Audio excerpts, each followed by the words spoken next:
Good afternoon, everybody.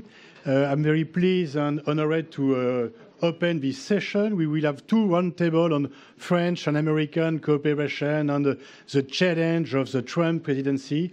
Is a threat, is an opportunity, or maybe both.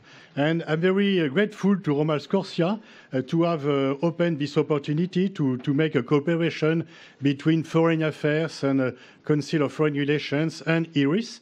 Thanks to Gideon and his team to be in Paris. We are very proud to have this very important person and leading thinking.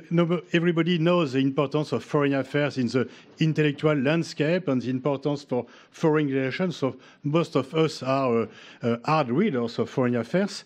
And so, I'm very happy to have this opportunity to exchange, because I think that beyond the Trump presidency, it's a very good occasion to exchange between French and American experts on what is going on, not only between Washington and Paris, but also on international stage. We have crisis in Korea, crisis in the Gulf, crisis in Ukraine, and we need a strong cooperation between not only Western countries, but above all with other non-Western countries to find a solution. So we will have the opportunity to discuss all these issues during 3 hours, and just at the end, we will follow the conversation with a glass just downstairs. And thank you, Romuald, for this opportunity.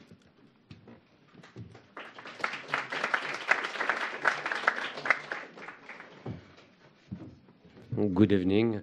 Pascal said everything, so just in a few words. The idea was to organize a European tour for the magazine Foreign Affairs. Actually, even if I have a terrible French accent, I'm from New York, so I have the chance to work time to time with the magazine Foreign Affairs. Everybody knows Foreign Affairs, everybody reads Foreign Affairs, but actually Foreign Affairs never developed a series of conferences, debate, etc. in Europe. So the idea came up last year, and last week Foreign Affairs had an event in London, in Berlin. Tomorrow we'll go to Brussels, and today we are here with you at IRIS, and actually it's the biggest event since we have two debates and a kind of concluding conversation between Gideon Rose and Pascal Boniface.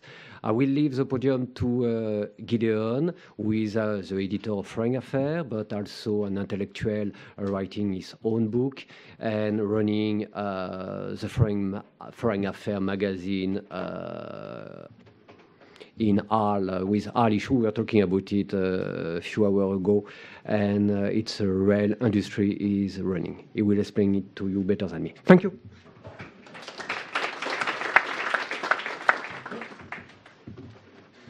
Thank you very much, Romuald and Pascal. My name is Gideon Rose. I'm the editor of Foreign Affairs, and it's a great privilege and honor to be here. These are dark political times on both sides of the Atlantic, and one of the things you learn in dark times is who your friends really are. And so I think at Foreign Affairs, our friends are people who believe in the Enlightenment. Foreign Affairs is fundamentally a magazine or an institution devoted to the application of reason to public policy. And our brief is to apply rational methods to public policy for human betterment. Our best-known specialties are in foreign policy and national security, and obviously those are areas. But we cover the whole waterfront of public policy, and in these difficult, dark times, we thought all the more important that the people who believe in the Enlightenment and who believe in reasoned discourse and who believe in cooperative discussions to solve human problems, both domestically and internationally, come together to discuss what's going on and what we can learn from it and how we can handle it and where things go from here. Let me just say one little thing before we get to the discussion about this is in many ways a coming home for Foreign Affairs. A century ago, when the United States entered the First World War, The Wilson administration in the United States, the American state, did not have much of a state capacity. They didn't really have a military, so they had to raise an army to fight the war, which is why we didn't enter right away. And they also didn't really have a planning capacity. So they put together an ad hoc group, almost what we would now call a Quango or quasi-NGO. It was called the Inquiry. It was headed up by Walter Lippmann under Colonel House's direction, and the idea was to staff the Wilson administration's efforts at the Versailles Peace Conference. And so they pulled together a whole group of Americans for the first time, from the diplomatic corps, from academia, from journalism, from the banks and lawyers of New York and so forth, to put a group together to staff the Wilson administration in its efforts at Versailles. And those people did that, and they formed the staff. And then when Versailles was over, they did two things. One, they were about to break up because there was no longer any need. And second, they were all coming back to the States, and they realized that their country people, their countrymen and women, were not particularly interested in internationalism, and they were rejecting the Versailles Treaty. So these people basically said, gee, our efforts to bring about a better world in the First World War are collapsing all around us in the chaos of the early 20s. This is not a good thing. But what we have together is a good thing, this group. So let's keep this good thing going.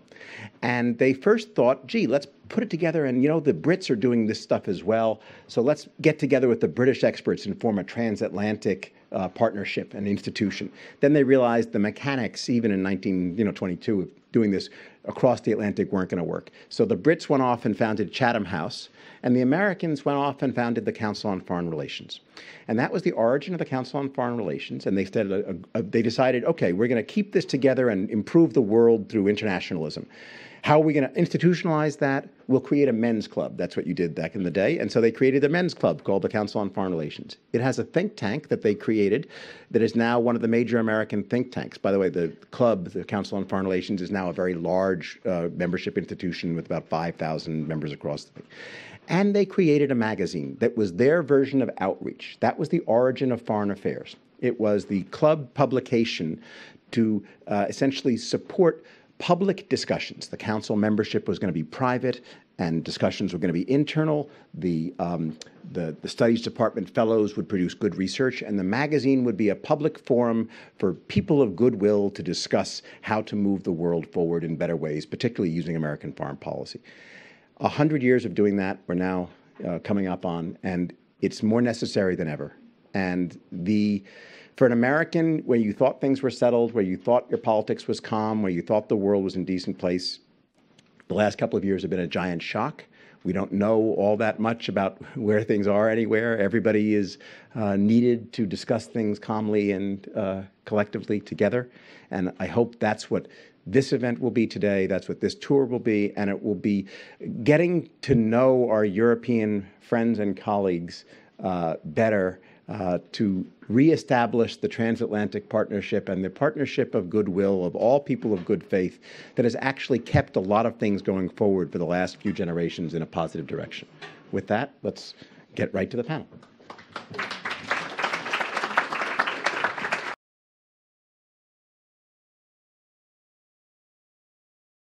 Okay, so we have a great panel today.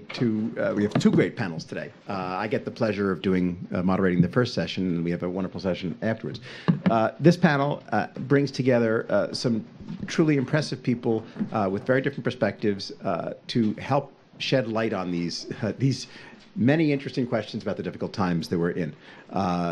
Pascal Boniface, we all know, the founding director of IRIS. Suda David Wilp is the Deputy Director of the Berlin office of the German Marshall Fund and a Transatlantic Fellow.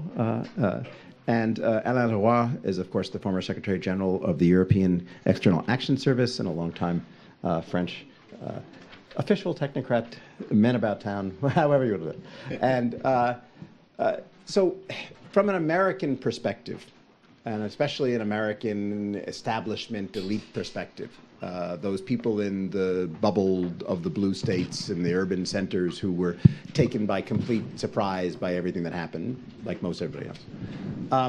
These last couple of years have been very, very strange because essentially the domestic and international structures of power in the United States and the global system at large were built to defend against external attack, and they've now been penetrated by a leadership that doesn't really believe in the very institutions that it is supposedly running.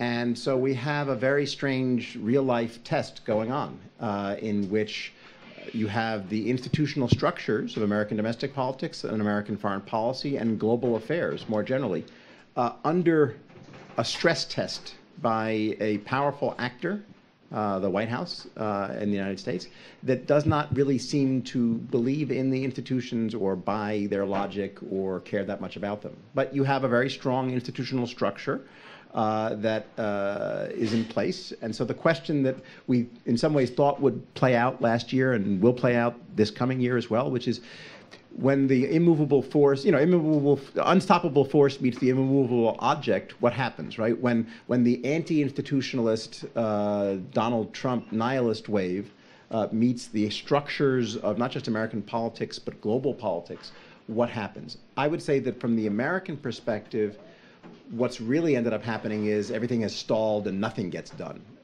And internationally, that means that everybody has to deal with the United States, in which the United States that's not really doing much, that's almost sort of out of order to combat, this being Paris. And no one really knows how far it's going to last or how long the drift is going to go on and what's going to happen next. And one of the questions that we're all facing, I think, is this something that is a temporary aberration, or is it something that is a trend that will continue? Just like with the Obama years, was the pullback going to be something that's going to withdraw from the world entirely, or just a retrenchment from an overextension by which you would then go back? And is this kind of the wave of the future, or just a bad, a indigestion, political indigestion that will pass through the system, leaving us wiser about what foods to eat in the future? With that, going forward on any aspects of this, from where you sit, Pascal, what do you see as the key questions about this era, and from your perspective, and from how the world is dealing with the Trump craziness? Thank you, Gideon. I will say that the first remark will be we have two newcomers on the international stage, Macron on one side and Trump, and both want to change the system. But Macron, in fact, wants to come back to the origins of Gaulo-Mitterrandist. It's not the same thing than Trump, because he wants to reinitiate the first stage of the Fifth Republic with a strong president, a strong prime minister, and the president is in charge of international relations, prime minister is in charge of domestic policy, and so it's a revolution, but comparing to Sarkozy and Hollande, not comparing to De Gaulle and Mitterrand. During the campaign, many times Macron has referred himself to the Gaulo-Mitterrandist doctrine, which was never the case for both Sarkozy and Mitterrand and Hollande. Sorry, and so it's a different attitude regarding domestic institution for both Trump and Macron. And I make a joke during the break just before, but regarding Trump, I think that Macron has not a diplomatic or geopolitical approach, but a psychological one. And I wrote a book, perhaps some people have read it, it's How to Manage Complex Personalities. And I think that Macron is doing that with Trump. He don't want to be at odds with him. And he is very apologetic, very nice with Trump, but so it's one of his best friends, if someone could be Trump's friend.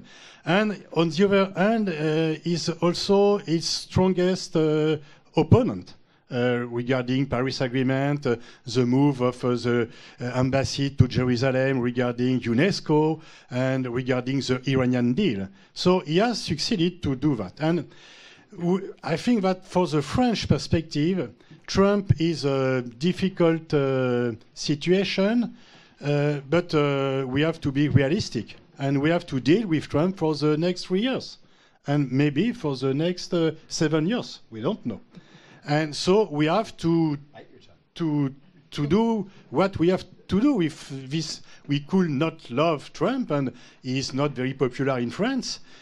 Comparing to Obama and comparing to even Clinton and so on, not comparing to Bush, but he's even more unpopular than Bush. And so it's quite an exploit, but we have to deal with him for the next year, and we have to make a damage limitation, to limit the damage. But also, I think that if Trump will be unseated not during his mandate, but in 2022 and 2020, of course, we don't have to opt to a purely multilateral U.S. president with a pro-European U.S. president, and we have too many illusions with Obama, and so we don't need to have too many illusions for the after-Trump policy, because U.S. will be U.S., and we have different perspective, and I think that the most important difference of perspective is between multilateral approach and unilateral approach. Of course, Trump is at the peak of unilateralism. But Obama himself was not the president of the world, he was the president of US. And the most important challenge for the European leaders and for French leaders are to bring a more multilateral approach in US policy to reinforce the alliance. Because when you hear even Mrs. Merkel stating that Europeans have to stand on their own because we have difficulties. So it was not a social democrat, it was not a French, it was a Christian Democrat, German Christian Democrat who have told that. It's a very huge surprise. Yeah. And if we want to reinforce the transatlantic links, which is very important, we have common values.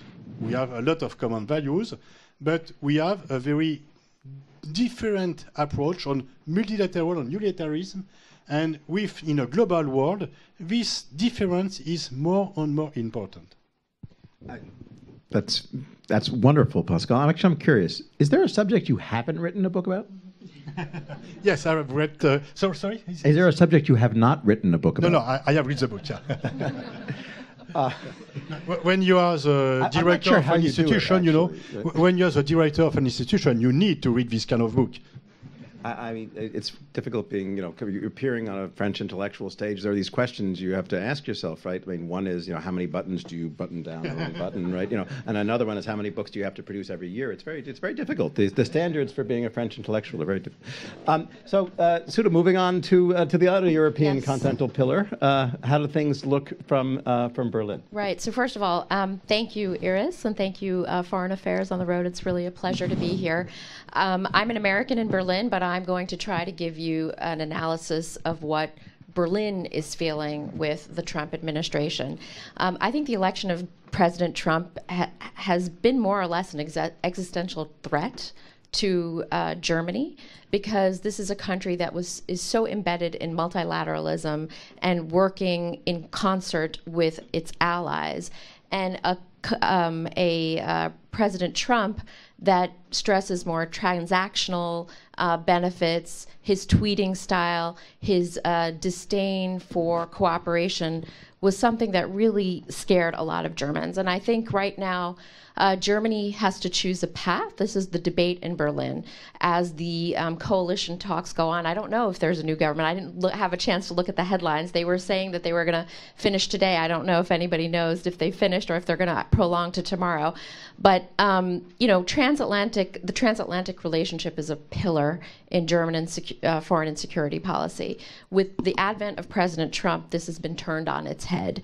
And Germany is now at a point where it has to decide if it will ignore the Trump era and also invest in its leadership role within Europe and work with other players, or still keep ties with the United States, with subnational leaders, with civil society, with business, and hope that America returns to a status quo ante, or that Trump is a sui generis leader. So this is sort of the debate that's going on in Berlin right now. And from what I've heard with the coalition talks, the CDU, CSU, and the SPD still will rely on the transatlantic relationship, will look at it as a pillar, but it sounds like that it's going to invest heavily in Europe. But we don't know if that's lip service, because as you know, Germany has not done much for the partnership, the EU partnership. In fact, 59% of Germans, even though they've benefited a great deal from the EU, 59% of Germans don't have a good image of Brussels. And just like the U.S. Having a lot of domestic squabbles, Germany also, the fact that this is a grand coalition for the third time under Chancellor Merkel is also going to be immersed in domestic debates and will not necessarily have time for visionary leadership. So although the hope is that Germany could grow into a leadership role, we don't know if this grand coalition structure will allow it to offer visionary leadership within Europe. And when it comes to President Trump, I think unlike the French, the Germans are a little bit more moralistic in their foreign policy and also don't necessarily put on a show, and it would be difficult for them to play, it would be very disingenuous to flatter, read your book about dealing with complex personalities and use the playbook of flattery with President Trump. And Germany was also a country that was in the crosshairs of Donald Trump on the campaign trail. He pointed to Germany's trade surplus. He criticized Angela Merkel quite vocally about her migration policies. So this was a relationship that was already sort of ill-fated from the beginning, and also very difficult for Germany. And unlike France, and I'd be very interested to hear from my co-panelists, had a special relationship, if you will, and in fact displaced perhaps the special relationship between the United States and the UK. Obama used to call Chancellor Merkel her indispensable partner. And now with President Trump, you finally see, Germany is sort of left out in the cold. So this is very interesting times in Berlin. The question is, will Germany invest more in defense? Will it pool its financial resources to prop up a strong Europe during the time when perhaps American leadership is on vacation with President Trump? So I'll leave it at that. I can't believe we're actually having these discussions. It's kind of really amazing because one of the questions. It's really hard to imagine we're having these discussions like this in this day and age at this time, but it's absolutely fascinating. And one of the things is, you talk about is this going to last or is it going to be Cicero at one point said that he didn't know how two soothsayers could pass each other on the streets of Rome and not burst out laughing. Because they knew that the entrails didn't tell them anything about the future, but they had to sell to their clients. Here we are sitting on our panels and advising in big, wise people way about what's going to happen with this and that, and nobody in Washington has any fucking clue about any of these things. The same kind of thing that you do, which is like, we don't know whether it's going to continue, and we don't know whether it's going to be a temporary thing. And so the Germans, we're all having the same discussion at home. So Alain, is this temporary or permanent? Maybe I'll give you a bit of view what I see from the EU institution on that question. And the short answer to your question, say we don't know. So we don't know. It means probably that is the main feature of this situation, seen at least from Brussels, is a complete unpredictability. So from that derives a lot of things. First, what should be your reaction? Your reaction first is when we don't know exactly what's going on. The minimum is to keep the EU united, unity of the EU, to try to have one voice to react. Okay, that's the key point. But then we try to see pragmatic. We see a bit of mixed bag within the new U.S. administration, the U.S. president. And for example, we have lots of statements, including anti-EU. You remember that during the campaign, when Obama was going into UK to campaign against the Brexit. During the campaign, Trump attacked the EU and said, "Well, Brexit should other countries should exit also from the EU." So you know that. But that was during the campaign, and since that we have seen, of course, a bit more pragmatism. So what clearly has happened? Clearly, so far, Trump has decided. We see what are the facts instead more the facts as Trump has withdrawn from TPP. Okay, that's with South Asia. We consider from the EU side it's a big gift for China, for sure. And we could have envisaged within the EU to replace a bit the US, to try to have a trade deal between the EU and South Asian countries. We are not in a position to do it, or they do it by themselves. Okay, that's one fact. It's a big gift to China. Second, withdrawal from UNESCO, for sure. That's a decision, a fact. It's no more a guess, because I see many guesses, but that's a fact. So impact is, of course, UNESCO will have much less leverage. That's the key point. Third, withdrawal from Trump, another fact, from the Global Compact on Migration, the UN Global Compact on Migration. That's quite important. Again, it's about, we'd say, the vision of the global leadership or the global public goods. It's clear that what we see from the EU, that Trump has considered that the global leadership is a drain on US resources and jobs. That's his feeling. It was exactly the different feeling from Obama. I remember you said, but Obama was not so much multilateralist. I remember I used to work before the year, was working with the UN, at the UN. And then I remember the first meeting between Obama and Ban Ki-moon. Obama started to say, Mr. Secretary, as you know, I am a multilateralist. That's why I believe in the UN. I know what you're doing in peacekeeping and others. And I remember the sentence he used with Ban Ki-moon. Before Ban Ki-moon opened the mouth, the first thing he said, Obama, was, I will use my mandate to rally the American people to make them understand the invaluable contribution of the UN to peace and security in the world. He said that. I must say, during all my time, during all Obama time as president, he was extremely supportive of the multilateralism of the UN. I have so many examples, that's for sure. Now we have completely different era. So a withdrawal from UNESCO and other. Then, very important is the question of trade. We see there that's very worrisome for the EU what's going on. So far, we see that Trump, the first priority is, of course, the trade deficit with China. $350 billion. $350 billion is a trade deficit. So it's the first thing he started to deal with. We have seen, of course, he has already taken decision. More duties on solar panels, on aluminium, on steel from China. And we see also some beginning of reaction from China, duties on import from sorghum from the US. So it's a beginning, and we see lots of different inquiries on that. And we know that's also that can touch very much the export from the EU. There's already some duty on a very specific point, which is the olive from Spain. But it means that with starting with that, it could be very much the common agricultural policy, which can be at stake and could be attacked by some protectionist measures. So it's quite worrisome. That part is, we are still at the beginning, but that's very worrisome. When Trump went to Brussels and saw Mr. Juncker, I think it was in May, Mr. Juncker gave him a roadmap to see how we can discuss trade issue, of course, TTIP and other. Okay? And then the key feature for this roadmap was we are ready for cooperation for many ways, as long as you don't take protectionist measure.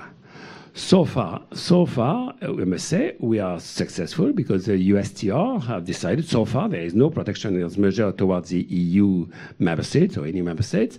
But of course, that's very worrisome for them. Then you have the other cases, some implication. You mentioned Jerusalem. Jerusalem, repercussion from the EU. You know that, for example, 8 countries of the EU, 8 member states, have recognized Palestine as a state before entering the EU. Since they entered the EU, only 1 country had recognized Palestine, is Sweden. But then, since the declaration of Trump recognizing Jerusalem as the capital of the State of Israel, there was a reaction. 1 additional country, so the second one within the EU, has decided, the process is not completed, they still need a vote at the parliament, it is Slovenia. Slovenia has decided, clearly as a reaction to the decision from Trump. Then is Iran. Iran, also very important for Europe. That's another very worrisome where we are.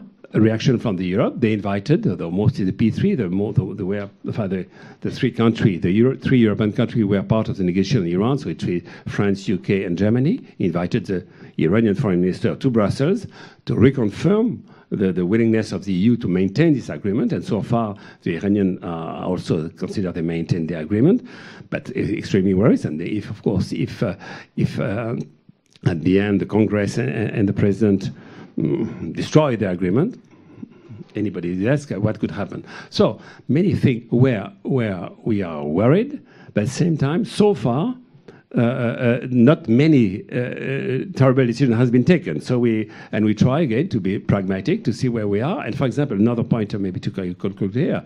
I was in New York yesterday. I met the ambassador to the UN, and they had a lunch with President Trump 2 weeks ago, President Trump invited the 15 ambassadors of the Your ambassador to the UN or our ambassador to the UN? No, all the 15. Oh. Yeah, I met the French ambassador, but I met another one, also German. The Trump, 2 weeks ago, invited all the 15 members of the UN Security Council, despite the fact what he said during the campaign about the UN, terrible things. During that lunch, 2 weeks ago, 10 days ago, he was rather constructive. He recognized that the UN is trying to is reforming itself. He was much more positive. So we see some evolution. It's why I call it a mixed bag. So we had, of course, during the campaign, terrible statements, but towards the UN one part, and towards the EU, things have changed. Towards the NATO also, and now even Article 5 is clear, the national security strategy is written dans le marbre, I would say now. So from the EU side, it's anybody guess where we are going. So we check where we are so far. We are losing an ally in many fronts on the global public goods, on human rights.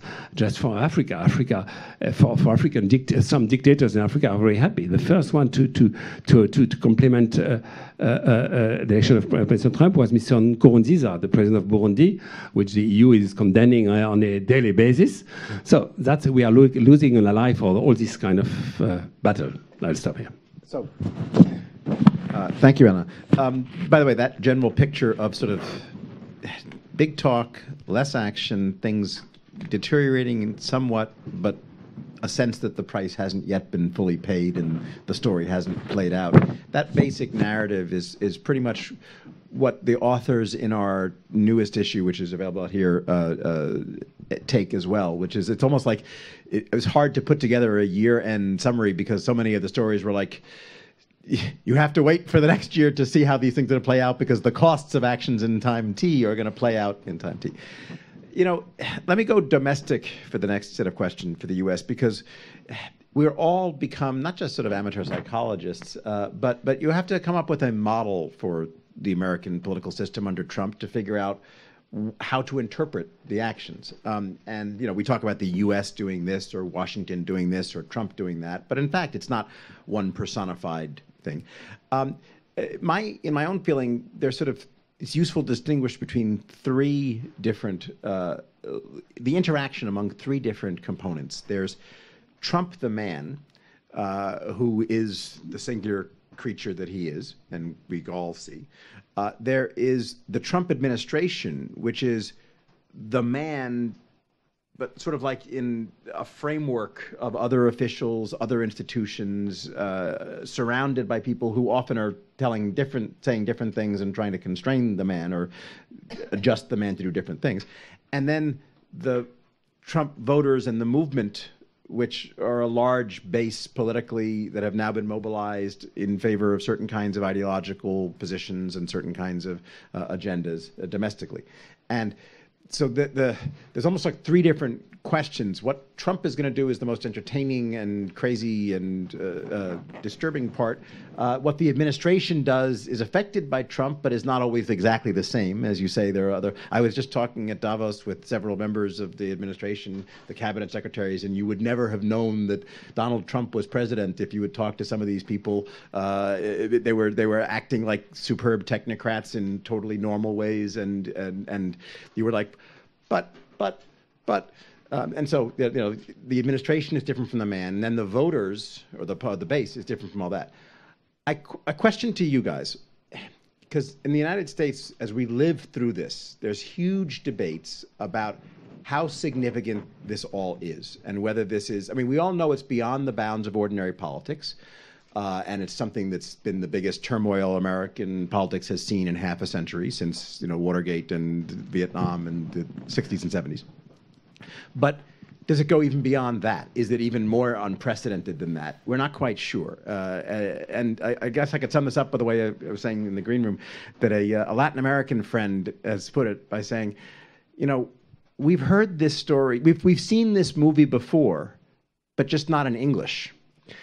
And so the question I have to you guys is, when you look from your perspectives, from where you sit at what's happening here, is this, I mean, in some ways it's very, very similar to democratic regression occurring elsewhere in different places. And it's also sort of not that unusual to have these kinds of movements. It's obviously a transnational phenomenon. On the other hand, many of us are freaking out about how truly, there are Americans who truly think we are in the early stages of some kind of fundamental regime shift with what's happening with the media, with what's happening with the Justice Department. There are people who are deeply worried about that. So I guess my question to you guys is, from where you sit, is what's happening in America truly unprecedented in some dramatic way that's leading to a major thing, or is it, something that's roiling the waters but can ultimately be dealt with? Maybe between both cases, because you have the three actors, and I will add another one. The fourth one is what we call the deep state, which is a matter of conversation in France. Of course, Trump is really specific. We'll never have this kind of guy in the White House, and so he's very in a different world, different behavior.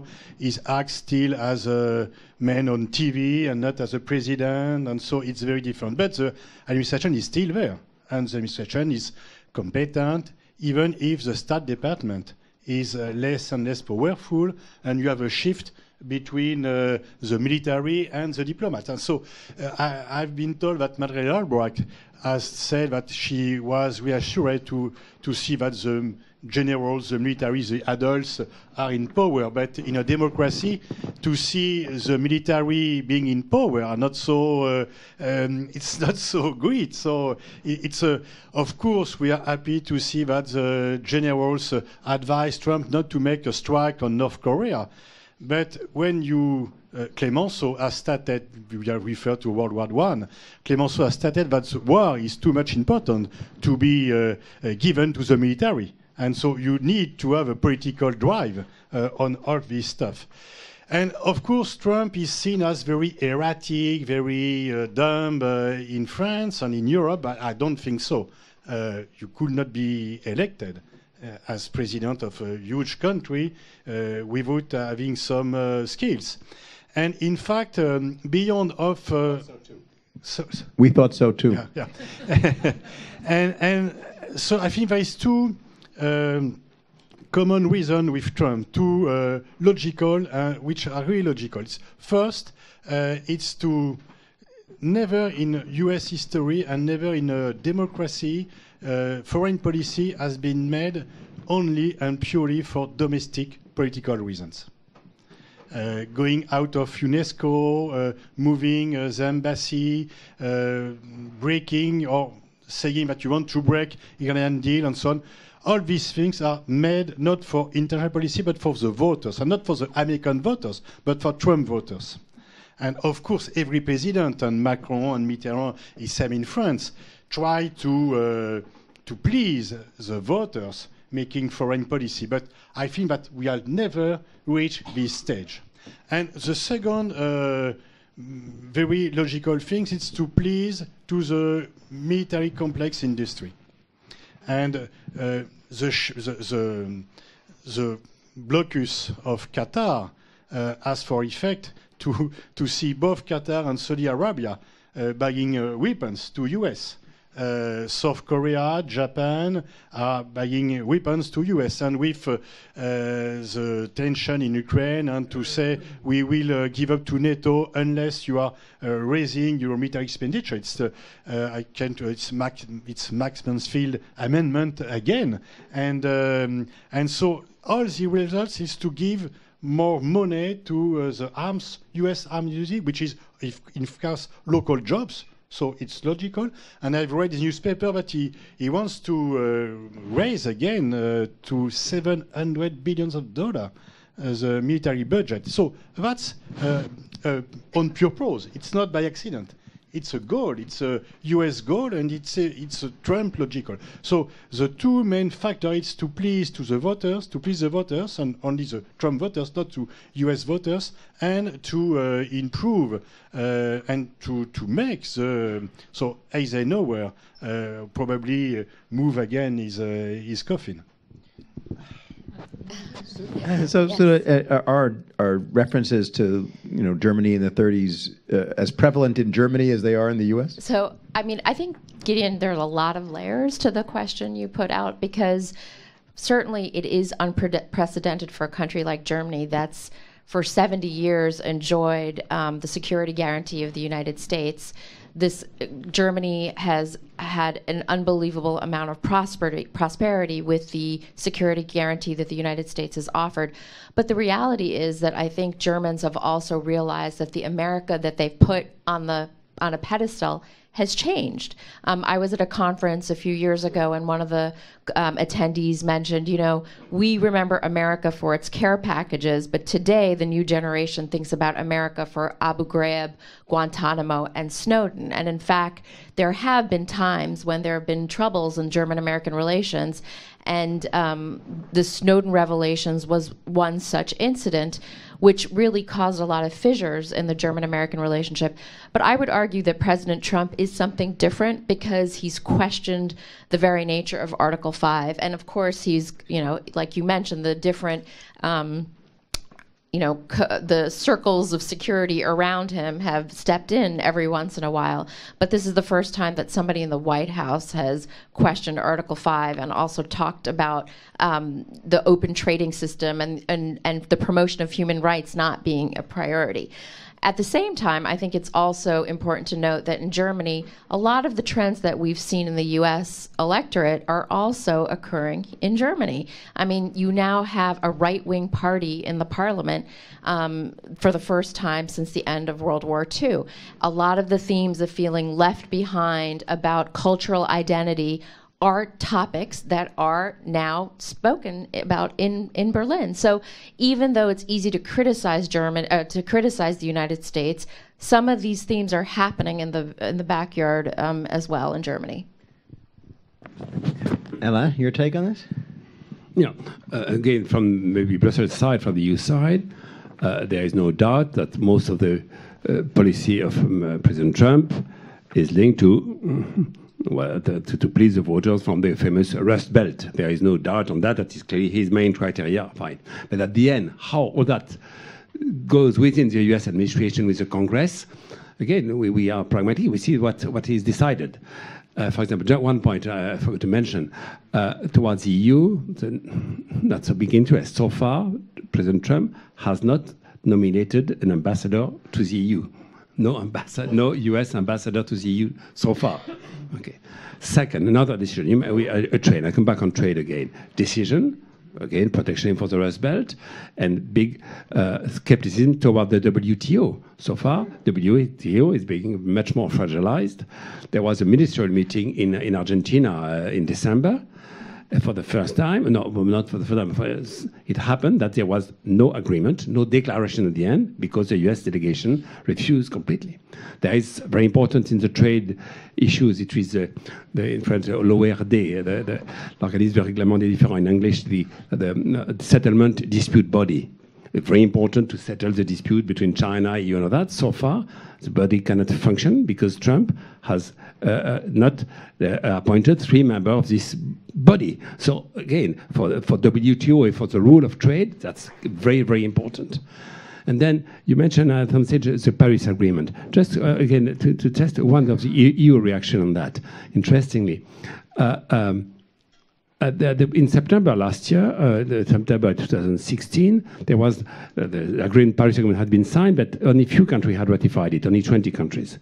And then we saw coming the election, 8 November, in the US, and the possibility, at the time we didn't know, of Trump being elected. And that has stimulated the EU, and the EU has been able to ratify quickly, in fact, to make it the agreement enter into force on 4th November. It means 4 days before the election, to ensure that whatever the resolution could be, the agreement could be into force. That kind of reaction of the EU, and so far, all 28 countries of the EU have ratified the agreement. And more than that, since Trump decided to withdraw from the agreement, many, a dozen of countries have decided to ratify it. Many of them. One, interestingly, was Nicaragua, because they were completely against the agreement. Because Trump decided to withdraw, then they decided to come in. And as we speak, 174 countries have ratified the Paris Agreement out of 197 members of the UN Convention on Climate Change. And only 3 main big countries have not ratified it. It's Russia, Turkey, Iran, and in 2020, if the US withdraw. But otherwise, the rest of the world, so 174 countries have ratified, including when he decided to withdraw, there was a push to have more ratification. That's a way we try to react. Members of EU members or UN members try to react. Thank you. On the ambassador thing, don't take it personally. They haven't appointed ambassadors to almost any place. And it's more a sign of the dysfunction and lack of concern for foreign policy in general than about the EU in particular. Now, I realize that doesn't make it any better, but it's essentially, I mean, it is important not to over-interpret certain kinds of things. And there's much... Not everything this administration, much of what this administration does is a result of carelessness or lack of concern, as opposed to malevolence or a deliberate attempt to slight. They have enough of those as well. So let's turn to the question of sort of opportunities. You were talking about how Macron has positioned himself very well, both in playing Trump and in also being a counterbalance. And you were saying, Sudha, about Merkel not necessarily being a little more distracted domestically. Is America's dilemma and the world's dilemma sort of right now Europe's opportunity? And are we going to see a new dynamic European leadership coming from Paris, maybe in combination Paris and Germany, or Paris and Berlin, to lead forward not just Europe, but the liberal international order? Are we now actually seeing, through the voluntary abdication, voluntary by choice, but not by everybody else's choice, of the U.S. leadership, are we finally seeing the kind of balanced transatlantic relationship in which you have a full European pillar that is taking the lead and moving things forward and taking full ownership of the order in a way that we haven't fully had in the past, when everybody was either playing to American power or bitching about American power or exulting in American power, and now that American power is on the sidelines, are things going to be different?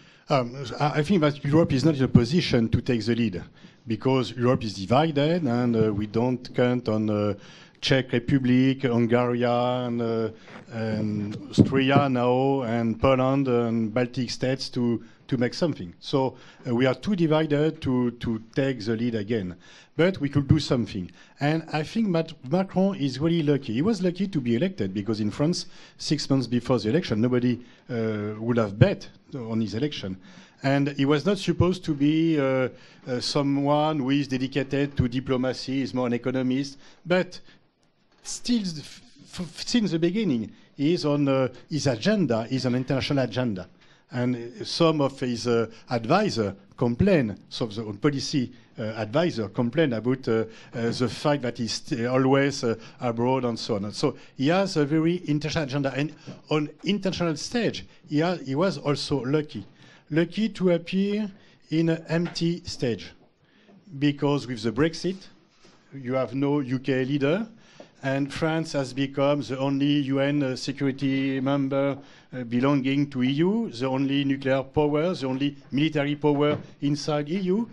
And of course, Macron was waiting for Merkel re-election to make again a couple.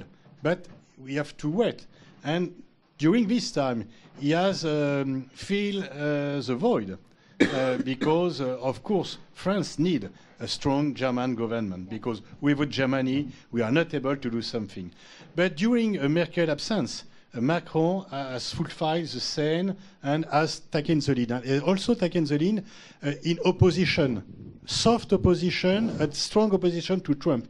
I think that the UN agenda, the UN General Assembly was very illustrative of that, because you have a strong unilateral speech from Trump, and Macron has done the other side of the speech.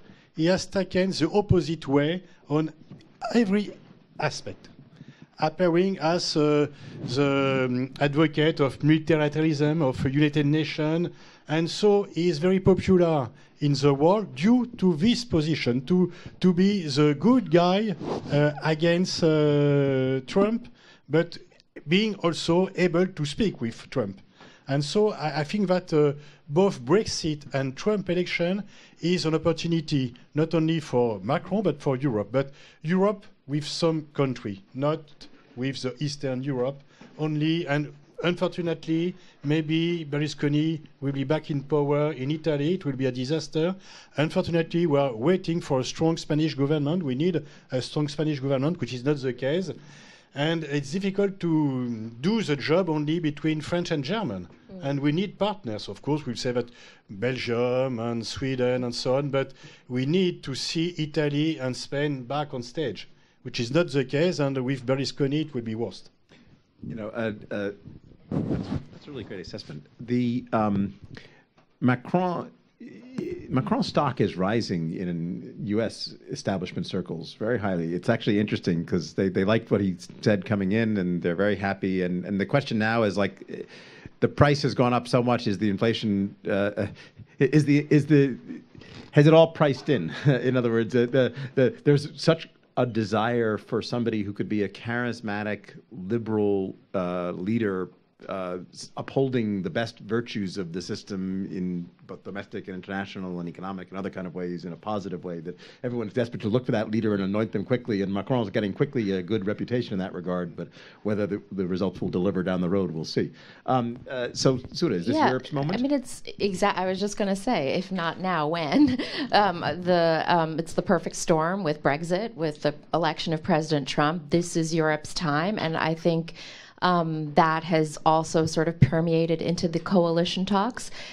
When they had the exploratory talks between the Conservatives and the Social Democrats, the first page of the memo talked about Europe, that this was a time for renewal for Europe. So certainly, I think the heart is there. The problem is, will the mind go along? Because again, it's domestic politics. Will Angela Merkel make this her legacy moment when she'll finally say, okay, I don't need to kick the can down the road when it comes to fiscal union in the EU. I definitely want to do something. And they've pledged to actually give more to the EU budget. They've pledged to change the ESM into something of a permanent fund that's tied to EU structures.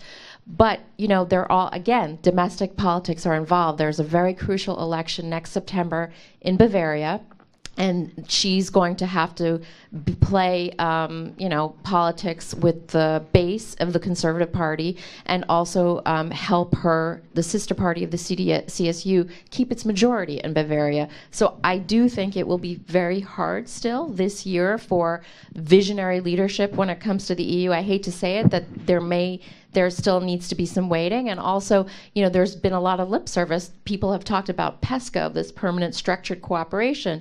And I think France was very excited about it. But really, also, if you look at the coalition talks, I think the idea is to spend just $2 billion more for defense spending, which is nothing. And in fact, I think the budget's at $39 billion, but for Germany to really give 2% of its GDP for the NATO pledge, they would have to make it about $60 billion. So it's the heart is there, but it's the domestic restraint, or also the idea of Germany being a reluctant hegemon is still very much a reality. Alain, you've had direct experience with European foreign policy. What's your take? Even if there was a will, would there be a way? Is it possible for Europe to take the lead? Opportunity for Europe, but for the EU, I would say yes. First, if you listen, for example, to the statement of the State of the Union statement, EU State of the Union statement made by President Juncker in September in front of the European Parliament. If you compare the one of this year compared to the one last year, he was saying, we know that his statement saying the EU future is at risk. This year, he mentioned, there is a second souffle, I don't know how to translate it into English, a new revamping for the Europe, despite the fact that we remain divided. We perfectly know the problem in Poland, Hungary, and others. But he was able to say in front of the Parliament, there is a second souffle, and member, of course, election of Macron played a role, of course, in that, but also the fact that the EU has, I don't say to take the lead, but maybe the lead in some aspects. The lead on climate change, for example, now, the lead, probably the co-lead with China. It was before a co-lead EU-US. On climate change, it's becoming a little bit a co-lead between EU and China. That's an opportunity, of course, for us. On defense, with all the uncertainties about Trump, now the trend is clearly to increase seriously the defense spending, going on not to the 2%, but going. That's very important. It's clear that the Commission, that the Commission proposal on defense now are mostly approved by the member states, with the creation of European Defence Fund and all many other issues. They are clearly a stronger European defence. We are not there yet. We don't speak of European army, but there are clearly some progress seriously being made there. So there are opportunities on this. Yeah, I would not, and again, in the lead, Europe in the lead for the global public goods, for human rights. We don't have big competitors, big nation competitors to promote human rights around the world. It will not be Russia, China, and today the US. So who else than the EU can try to continue to promote this kind of international value, universal values? We have, if I may, to add something to what Alain has stated, of course it's an opportunity for EU, but also due to the lack of presence of US, you have a better relationship between EU and France and China. And when Fabius was Ministry of Foreign Affairs, he has decided that Chinese embassy will be the most important French embassy in the world. Even more important with personals and diplomats than the US one. And Macron is the first French president to have visited China in the first year of his mandate. And he has decided to go in China every year. And so as climate change is a huge challenge for France, the common position between, you have not a new axis, but you have at least closer ties between France and China, and because China is playing the role of the good guy regarding the struggle against climate degradation. And that's why it's just a pity not to see US on board. Just about China on climate change, I must say President Obama did a lot to convince China. They ratified the same day. Of course, China has its own problem in Beijing, but Obama played a huge role to convince China to come into the Paris Agreement. So we have a great group here. I want to bring you guys in as well. So we're going to turn now to some questions. When you're called upon, stand, wait for a microphone, stand and ask your question. Identify yourself and ask a brief question. So yes, back there. Yes.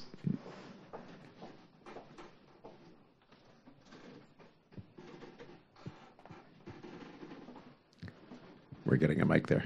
Okay? Yes. Good evening. My name is Carl. I'm a student at IRIS. So I first want to thank you all for your presentation. My question is mostly centered around the question of the new Silk Roads project that is being very much talked about recently. So how does the Atlantic cooperation, how can we balance between the Atlantic cooperation and this new and very ambitious project that will link Europe and Asia in ways that we haven't seen in a very long time?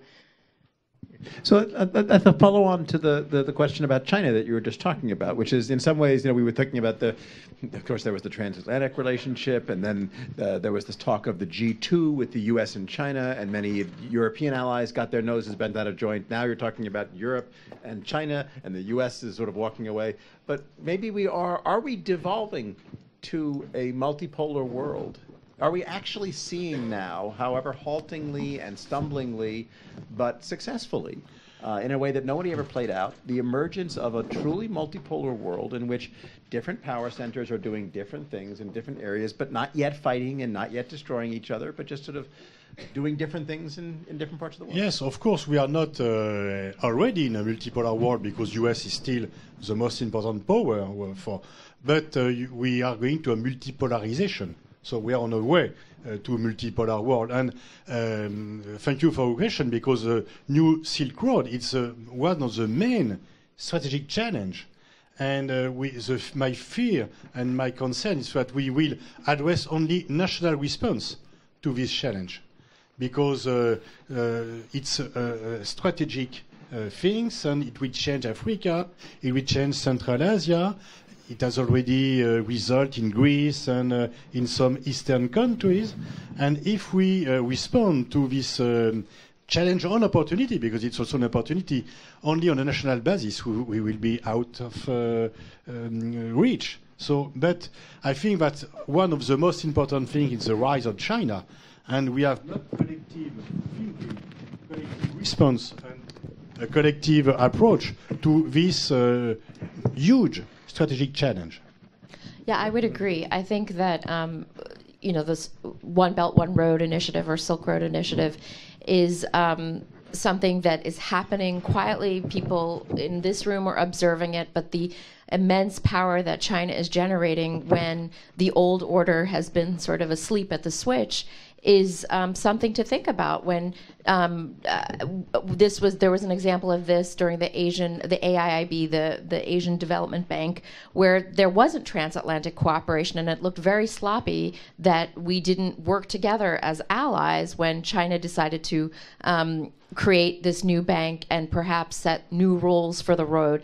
And as Gideon mentioned at the beginning, TPP was also a blow. The fact that the United States pulled out of this agreement, which is not just a trading relationship, but arguably something for to preserve the international order and to set the rules according to values. And I think that's the key, because Germany also thinks about China in a very bilateral manner. The trading relationship is very big, but now Germany is also realizing there is a price to pay for this relationship when it comes to intellectual property, when it comes to democratic norms. There's been protests at soccer games for Tibet that the Chinese were very upset about these protests, and in fact Chinese investors in German football teams. So I mean, things are happening below the surface, and if there's not a lot of transatlantic coordination, certainly China will gain the upper hand. Just wait till the footballers start kneeling to protest Tibetan actions. No, yes. Just one word again on the question of multipolar world. It's obvious there is no question multipolar world for sure. No question about the rise of China, but we have not mentioned yet the rise of non-state actors. And I must say, it's very interesting when the U.S. decide to withdraw from the Paris Agreement. Who are our interlocutors in the U.S.? It's the state, like California, big cities, New York and others. So and we consider that they will fulfill their commitment. So they are playing a much more important role. So multipolar in many sense, including very important non-state actors on huge international issues. Yes, over here. My name is Richard Tibbles. I currently work at the External Action Service in Brussels, but I thought it would be much better to come to Paris to listen to you rather than in Brussels. I work on the US and Canada. I agree with a lot of what you've said. Two quick comments. Trump didn't come out of nowhere, and I think it's important to remember that the kind of division between the Rust Belt, the Middle America, and the coasts has been there for a long time, and Trump does represent a real view. Secondly, I always like to try and underplay the unpredictability, because he has been actually pretty predictable with what he said in his election campaign and his inaugural speech. So I think it is worth revisiting what he said, and he has been pretty consistent, and there are probably still some things on his agenda still to do. But I very much agree that in terms of foreign policy, his foreign policy has been very much dictated by his election campaign, how it appeals to his domestic audience. I think from the EU perspective, what we're trying to do is kind of construct a strategy along three tracks. Firstly is you can't ignore the US. We still have to have a very important transatlantic relationship. So what do? We try and identify the positives. Not everything is going down the pan. There is very, very good cooperation in the field of counterterrorism, for example. I think what Trump is looking for from Europe in security and defense terms meets with the EU's own interests in developing its security and defense area. And despite what you've been saying, I think China does represent a area of joint activity for the EU and US. Our interests converging in quite a few areas. In the digital area, generally, not just as regards China, but I think if we don't get, if the US and EU don't get the transformation of our economies to a digital economy and all that means for balancing security and the rights of the individual, including privacy, if we don't get it right, then others will get it wrong. But along with those positives, we need to deal with the negatives, and therefore ensuring EU unity across the areas where we do currently diverge, whether it's the Iran deal, Jerusalem, trade and climate, is very vital. The third element of our transatlantic strategy, if you like, is working with other actors. Many of you have mentioned in the climate area, it's states and municipalities that's important. In other areas, working with both sides of the aisle in Congress, it's important. So it's important to recognize that the US is not a monolith and we need to deal with the whole part of the US. The second element of our strategy, I would like to say, is working with others. So whether it's with China and Canada in driving forward the implementation of the Paris Agreement, whether it's trying to build in a wider range of actors on the Middle East peace process, these are equally important. And then the third point, I'll try and be very brief, is getting our own house in order.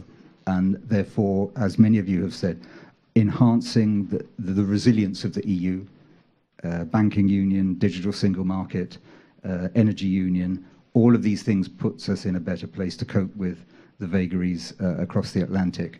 I suppose my half question and comment is, don't give up on Eastern Europe. I think we need to try and find a way of ensuring that we have a transatlantic policy involving all 28 countries. And I would hope that given the panel here, you could take another look at how the Weimar Triangle could be revitalized for the sake of furthering our transatlantic relationship. Anybody want a quick answer on the Weimar Triangle? Or in Eastern Europe on how... We're pleased to have a strong Weimar Triangle, but with this Polish government now, it's just impossible. It's very difficult, I think, also for Berlin. Obviously, there's historical sensitivities involved. But, I think there is some understanding with the conservatives in Merkel's party. For example, there are strong ties between people in her party and Viktor Orban's party. But it's not an easy situation right now. Next question from the field? Yes, over here. Sorry. And then there. Good evening. My name is Aurélien Carmonier. I work for Ifremer, the French Marine Institute. I wonder regarding the trilateral relationships with Canada, US, and Europe. It has been a big change with Canada, and so now, how do you feel the positioning, mostly the EU positioning, with regards to Canada, and if this situation has strengthened in some way the different interactions? Because this situation is completely different. Yeah, but maybe Richard Tibbles could say more on that, because he's dealing that on a daily basis. Maybe Richard, you can answer. Now, for me, it's clear that with the government that we have today in Canada, which has not completely the case before with Mr. Harper, but with Mr. Trudeau, on most of the issues on the global public goods, I would say we are completely aligned. But at the same time, the main problem for Canada is the renegotiation of the NAFTA. So they have their energy on that they're key for them. And for us, we're to ratify the CETA, the agreement, the common trade that the EU has with Canada. That's the first thing we have to do. Richard, you want to add some more? No, I think we made it. Okay. How do Macron and Trudeau get along? They have the same generation. They are open-minded in both of them, but I think they had good relation, but not so deep than with other guys. They met at least in G20 and NATO summit. In Sicilia. Yeah, but I don't think there is any bilateral relation since now. But on the picture, they look the same. Next question from the floor. Anybody? Yes. Bring that over. And then, yes. Good afternoon. My name is Ariane Booth. I work at International SOS. Thank you very much for your insights and perspectives. I'd like to hear from you, what do you think of Trump's recent statement that Brussels is treating the USA very unfairly in their trade relations? And do you think there would be consequences such as taxes or... Thank you. So, and that is exactly what I said at the beginning. It's clearly, we have this kind of statements. So far, there has not been any protectionist measure being taken, except for I would say, the small case of olives from Spain, but small, but it can have a big implication of the CAP. And so far, we are still waiting for an answer to the roadmap that Juncker gave to Trump.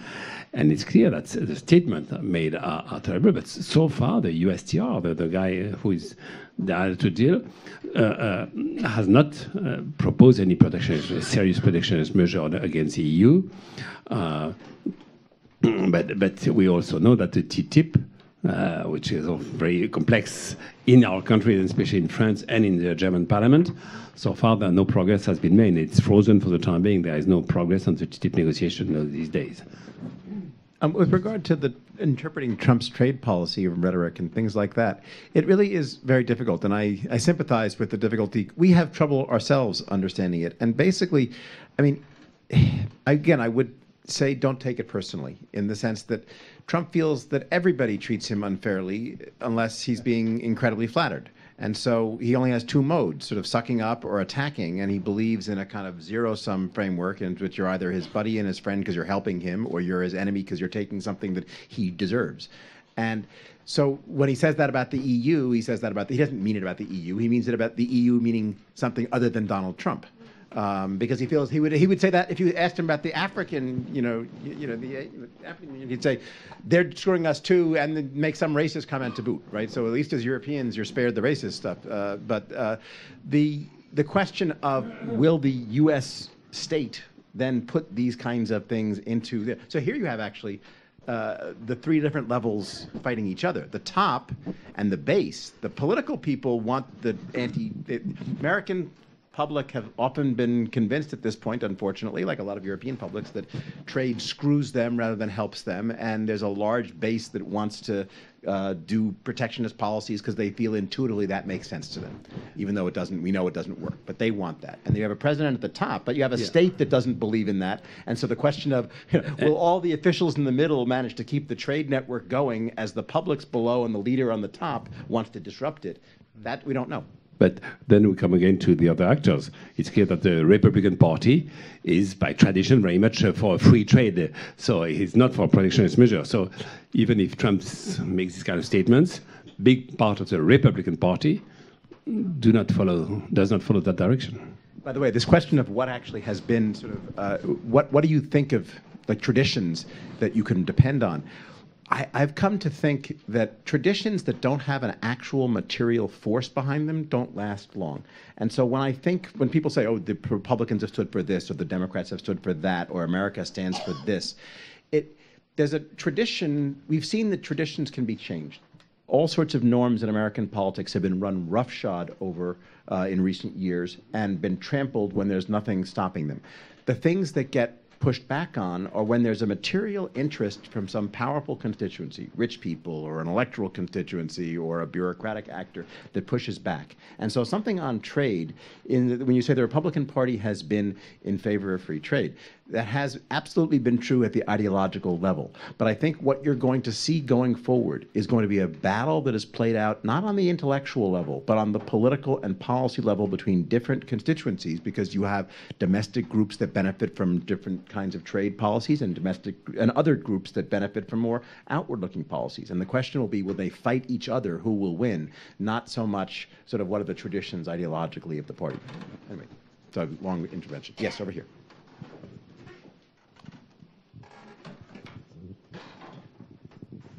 Thank you. I'm Axel Kraus. I'm the contributing editor in Paris, Europe, for Transatlantic magazine. I'm among those who live here in Paris and in Europe trying to understand Trump and sometimes trying to explain it, and have a lot of sympathy with what you were saying about the difficulty of coming to terms with him. And listening to you talk and listening to what we've been hearing now for several weeks, there are two questions I'd like to put to the panel. The first is, and I don't remember who said it, it was, I think, one of the editorialists of the New York Times commenting on Trump's attitudes and the possibility that he's beginning to learn a certain number of things and even doing some things which go against the sort of leitmotif we've been hearing here about how confusing everything is and how unraveling everything has become. And I thought about Rex Tillerson. He's still there. He hasn't resigned, and he hasn't been forced out. And in fact, there are two ambassadors that have been named, both women. There's an ambassador, and I'm not defending Trump, I'm simply commenting on what I see and hear around here and how it relates to what we're talking about. Two ambassadors have been named. There's one here in Paris, and there's one at NATO. Is this possibly, and this is my first question, is it possible that he's on a learning curve? A second issue that has come up is trade. From what we understand, both from the Canadians and from SDR people, is that the NAFTA talks are back on track.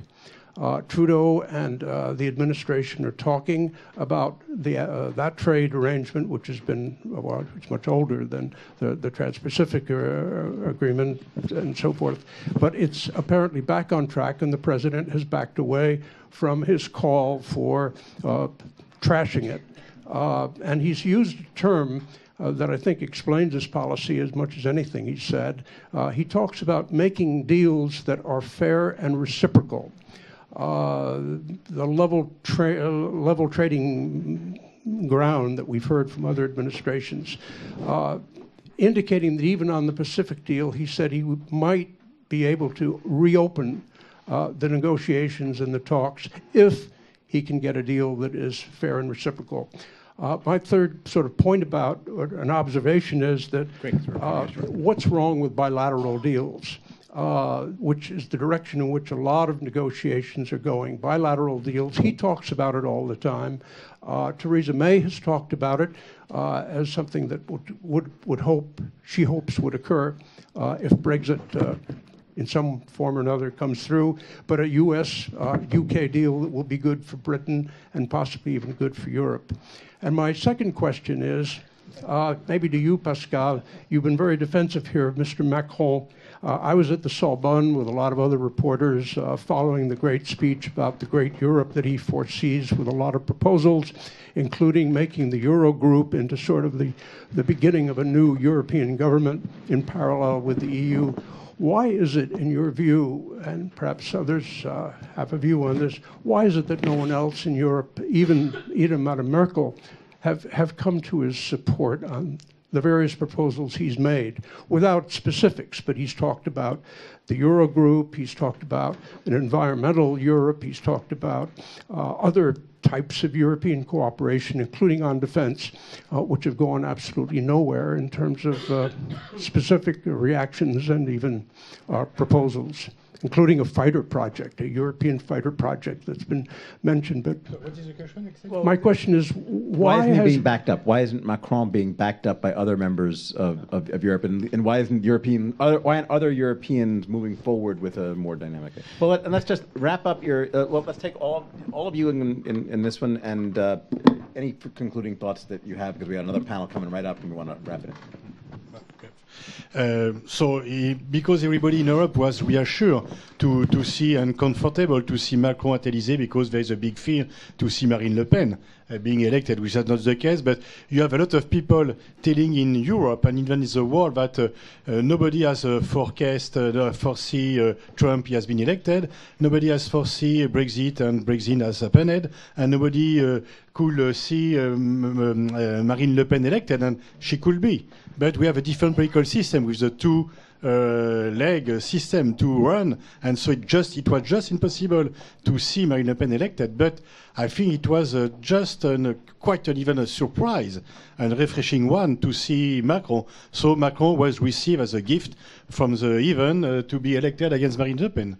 That's why he is very well perceived in Europe and in the world.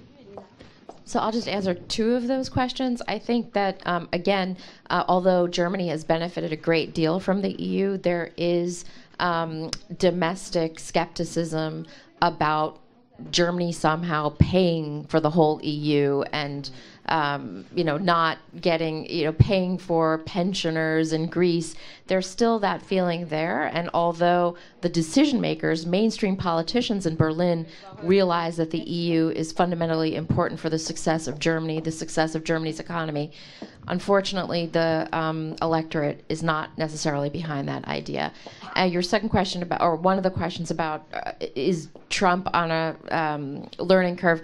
I don't know. I think there was a difference between the inauguration speech and the Davos speech and what we saw at the State of the Union, but that's teleprompter Trump, and you just don't know if it's going to be the Twitter Trump or the teleprompter Trump, and I think that's the issue. It's just an erratic style of leadership, and as Gideon mentioned, there are other forces that keep him restrained, but we just don't know how long those forces will be strong enough. Alain, your final thoughts? Maybe on the question of the learning curve, I think there clearly has been, I would say, what we from the EUI call the progress on his relation with the EU, his relation with the UN, as mentioned. There has been clearly, compared to the statement he made during the campaign, completely different attitude.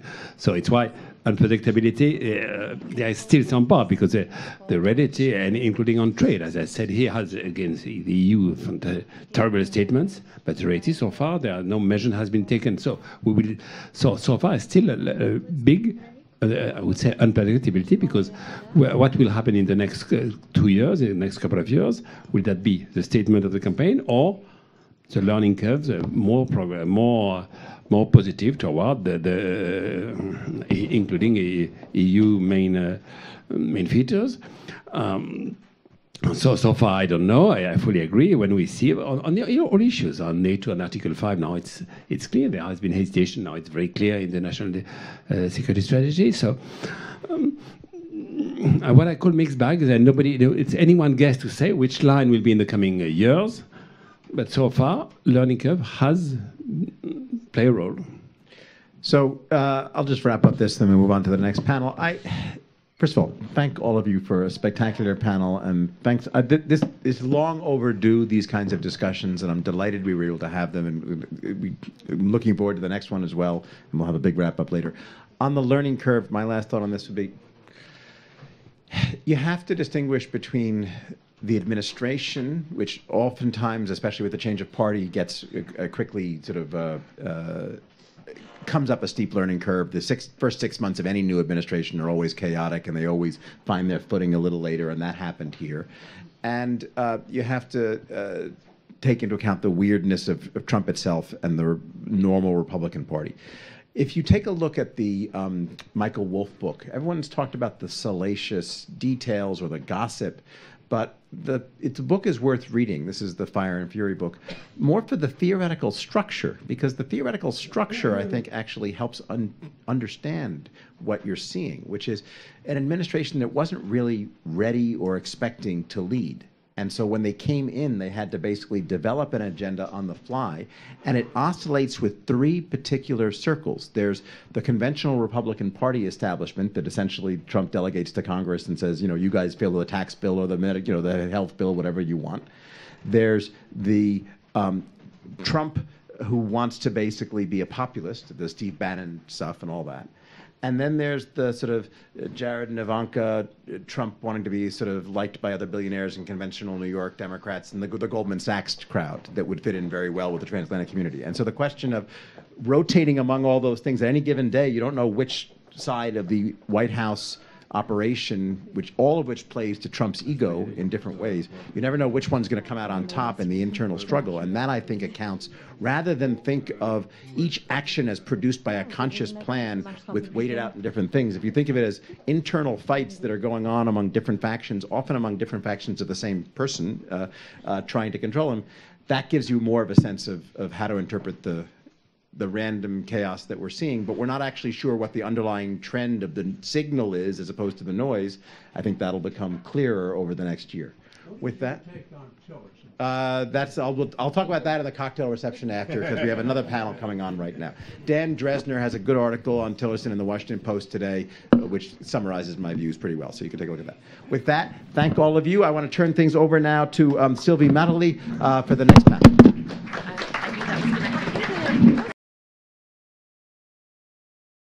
Well, as the weather is the worst weather we can imagine in Paris, and sorry for that, we are not responsible, but next time we will choose another day, perhaps in April or May.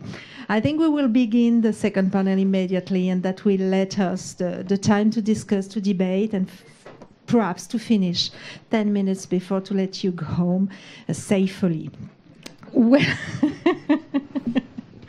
well, our second panel is about transatlantic partnership in a disordered world, the end of cooperation. That's a question. We will discuss about this. And let me introduce our panelists today. And Mr. Alain Bauer is professor of criminology and president of the French Council for Strategic Research. Thank you very much, Alain, for joining us. Mr. Alain Richard is chairman of the French of IRIS, and he is former Minister of Defense of France. Thank you very much, Alain Richard, Mr. Ministry, for joining us. And Mr. Tom Burke is chairman of E3G, which is the third generation environmentalist, an independent climate change think tank. Thank you very much for joining us. Well, the title of our conference today was asking about Trump era. That will be my first question. I would like to ask you, is it really a new era? Are we entering in a new world, do you think? Who want to answer the first one? Yes, I agree to talk a little about this question because I found it surprising. Because the choice to call it an era, in history, era seems to suggest something which is lasting for ages and at least for generations. So hopefully it would be more accurate to speak of a Trump phase, or maybe a Trump moment, as we say sometimes in French. Why do I react on this expression? Because for many actors in the international scene, especially on strategic issues, movements are long-term ones, and they are in structural issues. So, of course, President Trump has a lot of power and prerogative, and his action or his choices can effectively influence the international scene, and they are actually doing so. But for many partners, there is an issue and there is an observation to follow on, which is how long will it last and how deeply it will change the American strategy and choices. And I will simply stop with this, but I think that for many people, the question, the research being in action is to look precisely how deeply it changes the American attitudes and American actions. And on many issues, I could elaborate, it's not changing much. Alain, perhaps. Yes, I need to agree with Alain Richard. First, as surprising it may be, the Trump effect on the intelligence cooperation or security cooperation or counterterrorism cooperation is not existing. We still have the same enemy. We still work on the same issues. And by the way, the biggest crisis we had between the French or the European and the U.S. begins long time before Trump was even elected, when we discovered, or we officially discovered, that the U.S. was spying on its own allies. which was not an effect of Donald Trump and begins a long time before that with a very democratic administration and very friendly presidents.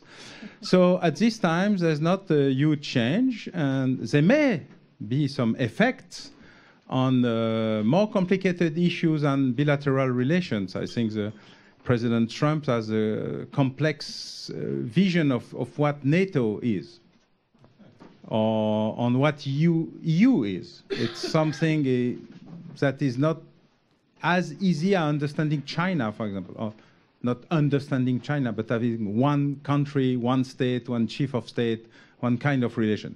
Europe is complicated. NATO is even more complicated. But for intel, security, counterterrorism, at this moment, nothing changed, and our relations are at the top of what's possible to do regarding the rules of sharing intel that is not bilateral.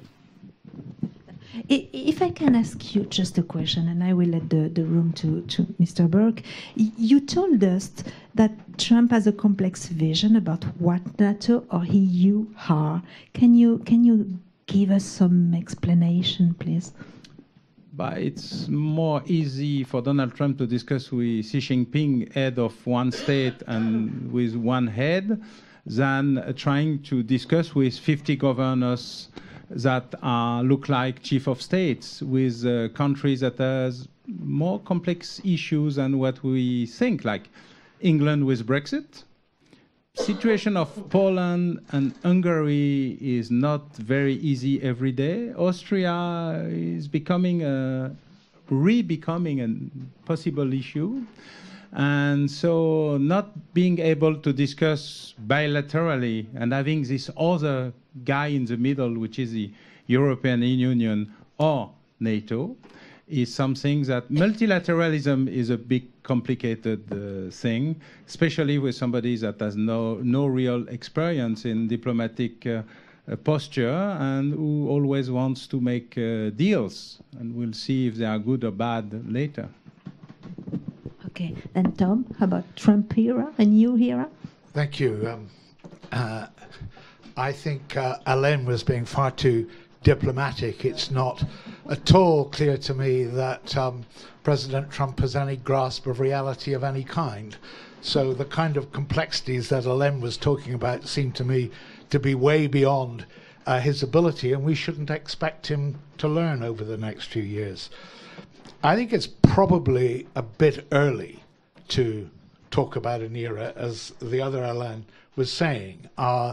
What in my field is clear so far is that President Trump has been extremely good at changing the headlines, but rather less good at changing what's going on in the real world, both in America and everywhere else.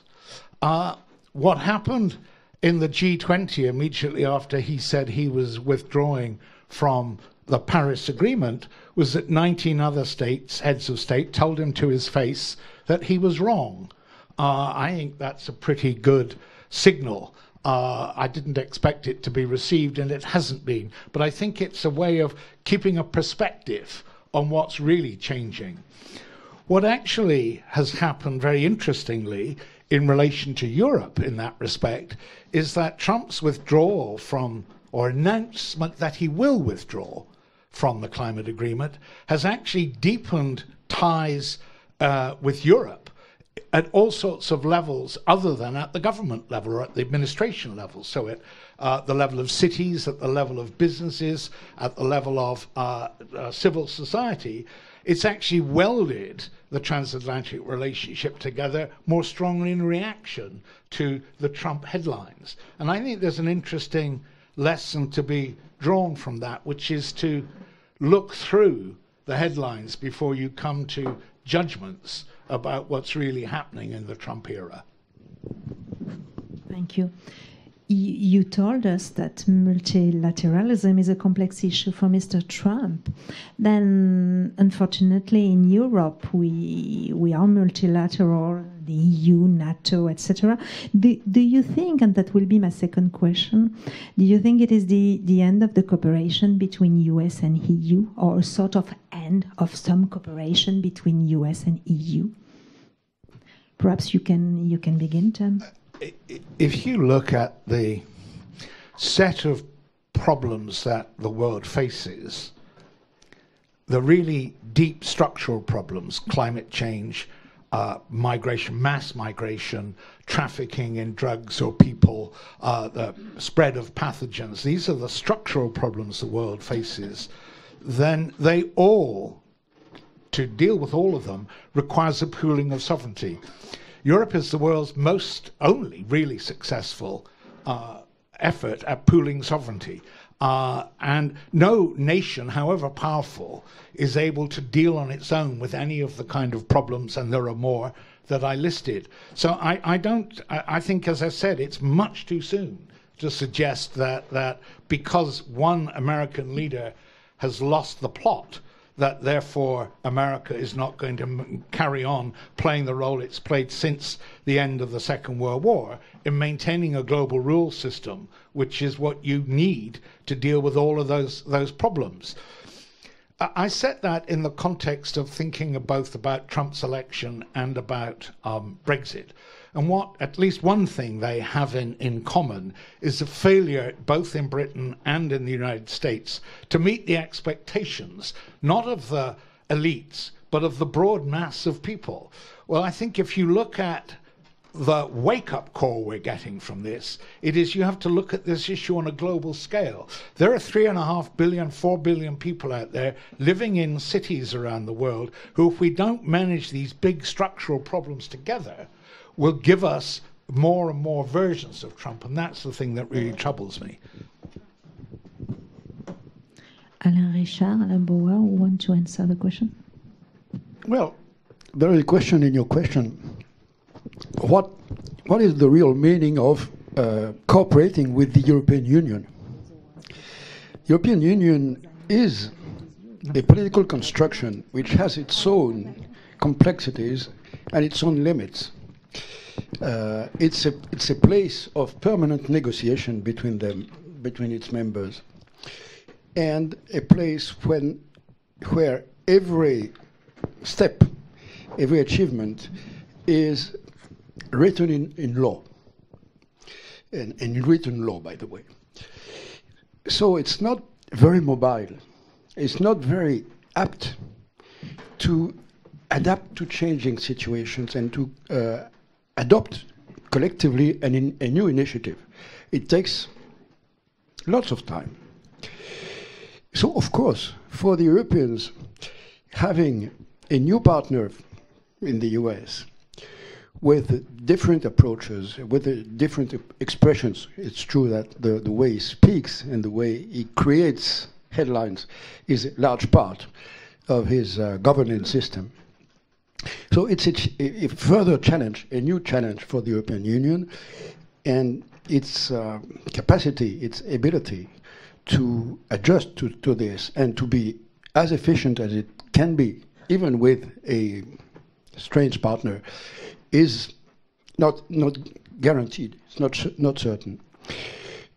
On the economic issues, I think the attacks of President Trump against the free trade and the commercial or trade agreements is not impressing much the EU because of this rhythm question. For the EU, discussing and creating a trade agreement has a step of time, which is basically one decade.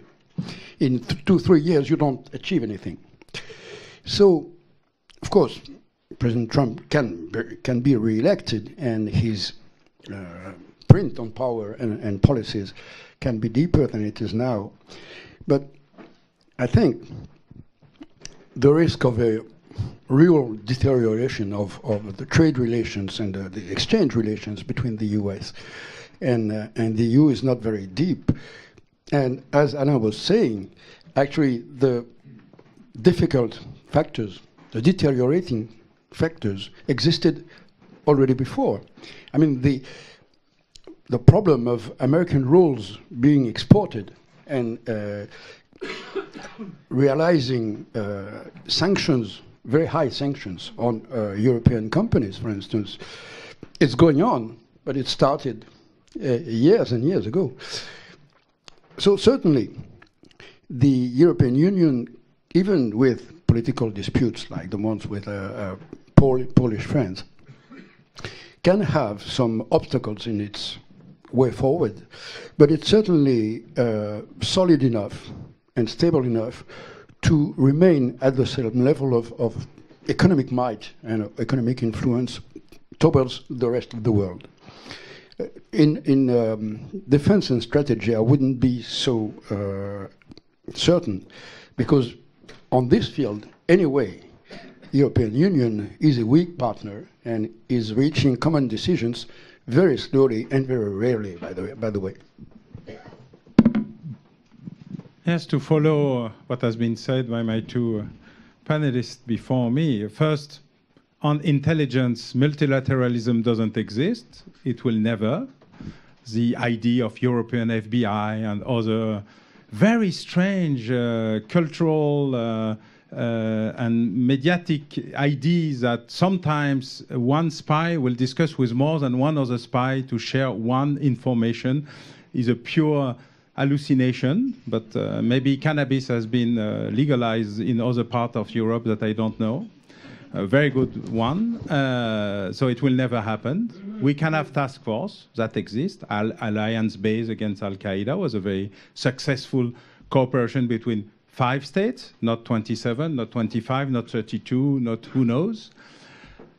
And we will not have a Europol of intelligence, but we can have cooperation with 2 partners and maybe a little more on very specific occasions. And this is the history of spying, and this will be the history of spying for the decades and century and millennium to go. Because intelligence is something that needs a lot of confidence and trust, and you cannot trust more than 3 spies, including one that is dead. On defense, as Anna told, the European Union of Defense has been killed 64 years ago. It's dead. So NATO exists, and this is a big issue, and we need to care a lot about NATO, including with some of partners that are in NATO but not in the European Union, like Turkey, or the Ottoman Empire, for those who have a cultural idea of what's happening in Turkey at this moment. We have a big issue with NATO. We don't have a lot of discussions to have with defense in the European Union. We have a good deal with Great Britain. It's a very good deal. We need to see if we can save it after Britain. Then we will have to make a very good deal with Scotland, because after Brexit, something will happen also with Scotland, and Scotland is a huge partner on sea issues and sometimes intelligence issues, and a very good old partner of France against Britain at this time. But this is for history. So NATO is a much more important issue than UE. EU will be a weak partner. It will stay a weak partner, but we can have good cooperation with Germany. By the way, Germany has very, very, very, very good relations with the United States, including for spying their own companies, which is rare. Usually, you don't participate. You just look at it and you comment. It's rare to have your own intelligence services helping other intelligence services to spy on economic issues. So the Germans are on this way much more cooperative than anybody else. But for other points, I think multilateralism was never a point, and is not a point for my fields. NATO is a huge, huge problem, and it needs to be taken care of much more closely and much more seriously than what we are doing at the moment, including the French.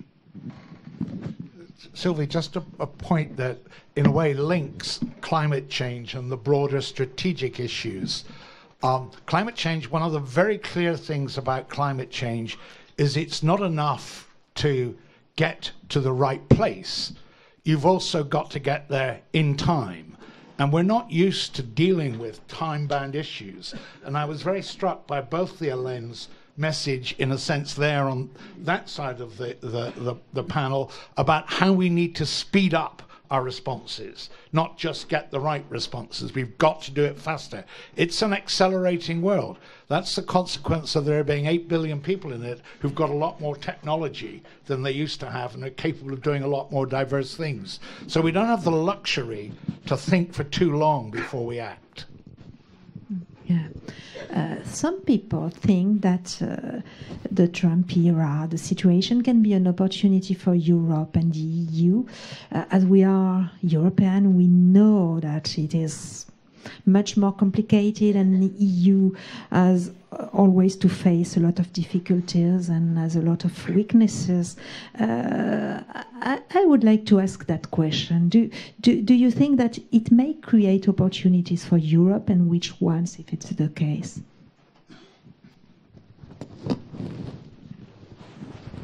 First, I think Donald Trump will do something very useful for not Europe, NATO, and Europe, and every country in Europe, which you will have to pay for your own defense. If you have to pay for your own defense, you have to review the whole budget issue, which is we'll take money from defense spending to do something else, because defense is a non-essential spending. It's not anymore. Second, when you discuss with President Putin about what happened after the collapse of the Berlin Wall, he usually reminds that Russia tried to be a good partner with the West, all the West. And we have the choice of responding to the offer or trying to destroy Russia because we fear it so much for so long that we didn't want it to be there afterwards.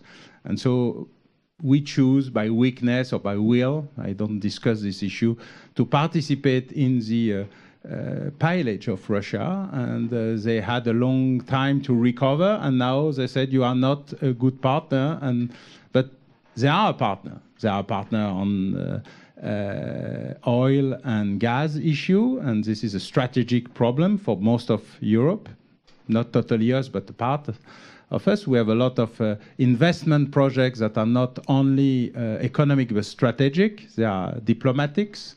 They are very, very important for Russia, and they are very, very important from part of other countries, including Ukraine, which is, as you know, the football field of our relations, or maybe rugby more than football. Then we have China. China is opening ways, roads, and reopening good old roads that existed before, China Empire, not only the China Republic. And this will be a very important choice to know exactly what we do and what we deal with China, despite the position or the opposition of the United States. And we have one example that will be very important to look at, which is North Korea. North Korea is exactly at the middle of how important it is for China to be a member in goodwill of the international community, how we deal with extension of nuclear weapons, and not only in North Korea, how we deal with China as a good partner and not only as a dominant partner. And as Jean-Yves Le Drian said yesterday with the Chinese community, business community in Paris, it's good to be win-win only if there's not only one that wins twice. Yes. What could be the opportunities for the EU? I don't see any of them in strategic issues, for the reasons we have already described. There may be opportunities in economic world relations. President Trump has reduced the potential trust in the American policy and the American choices in the near future in terms of stability and visibility of economic relations. I was striking, especially in Asia, of course, when President Trump very quickly, very soon in his mandate, decided to stop the discussions for a large trade agreement over the Pacific between some in the American hemisphere, and most of the Asian economic powers. The opportunity has been, of course, taken by the Asian nations who decided to maintain the discussions and try and reach a large, of course less large, but still a very large trade agreement between them, and also with Canada and Mexico, by the way. So, as a reliable and stable partner in trade agreements, Europe can become a more pivotal partner for the other big economic pole in the world, which is Asia. There can be some opportunities, and we are rather good at it. I mean, Europe has shared sovereignty on negotiating and achieving economic agreements for the last 60 years. So we can manage these situations, so there can be opportunities. But when I look at the strategic issues, the main question is about NATO. And maybe we could elaborate a little more on it. My personal bet is that NATO is far too solid, far too deep-rooted in all our foreign policies and defense policies to be simply spoiled, to be simply destroyed or even weakened by one president. I think if there's one possibly good thing that could come out of the Trump administration, it is to wake Europe up to the need to take more responsibility for its own defense. I think if that happens, that would be a very beneficial outcome. When I look at advantages or what opportunities there are for Europe, there are two really. Economic, if I can specify the economic opportunities more precisely in relation to the field I know best, which is in climate change. Either we build a low-carbon economy globally, everywhere, we get to carbon neutrality by around about the middle of the sense in the global economy, or we enter an era in which current levels of instability will begin to look very, very pleasant indeed compared to what we'll be living with. So there's an imperative to build that low-carbon economy.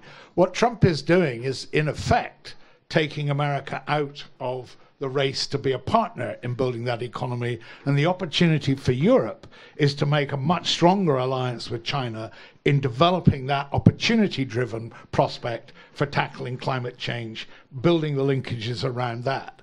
So there is a real economic opportunity, but Europe has to get a bit better at doing things together than it's currently been if it's to take it. But the second piece is a bit subtler, Sylvie, I think, is this. As I said earlier, Europe is the world's only really successful experiment in sharing sovereignty, but there are other places that are trying to do that. As you look at a world in which America is withdrawing from the role of being, as it were, the foundation for a global rules system, and you worry about whether China is ever going to take on global responsibilities in a way, then it seems to me it's very much to Europe's advantage to do what it can with Mercosur, with ASEAN, with the African equivalents, to strengthen them, not just for the economic reason, but for the political reason that if they become stronger, you get a more stable, a more multipolar world. If they can learn some of the lessons we've learned, and we haven't learned them all very easily, we've learned a lot of them rather painfully, about why cooperation, why pooling of sovereignty leads to prosperity and security and stability. Yeah, well, thank you for the answer.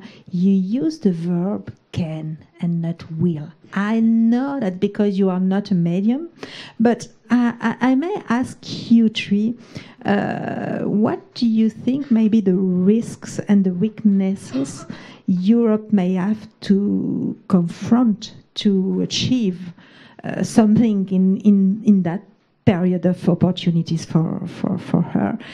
Is it political will? It is financial means? Other factors, other issues?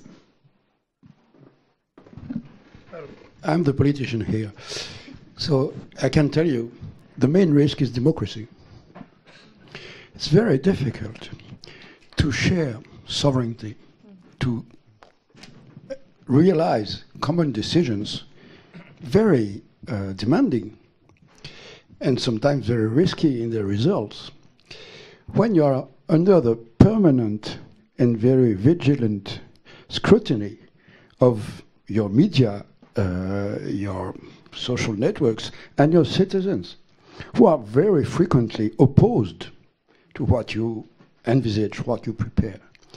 So the problem of the European Union, and we have experimented this in France, especially a dozen years ago, is that we are always faced with serious skepticism and serious preventions of large parts of our citizenry against any change, and especially potentially painful changes. So let's take the issue of climate. The tools with which we are going to deal with climate are regulation, taxes, decisions to ban or to impede some behaviors, some activities, and the rest. All this is provoking oppositions.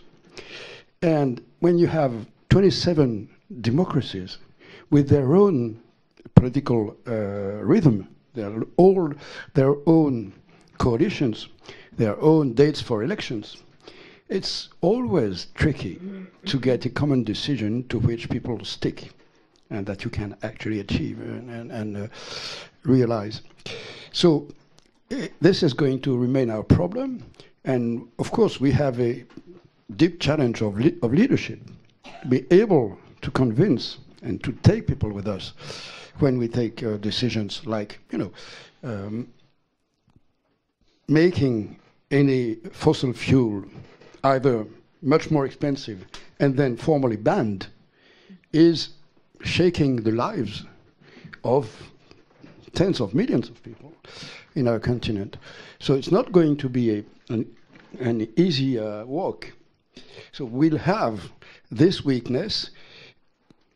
The Chinese don't have it. They're lucky for theirs. But if you look at China, how it has evolved in the last 3 or 4 decades, you remember that in any dictature, there is a public opinion.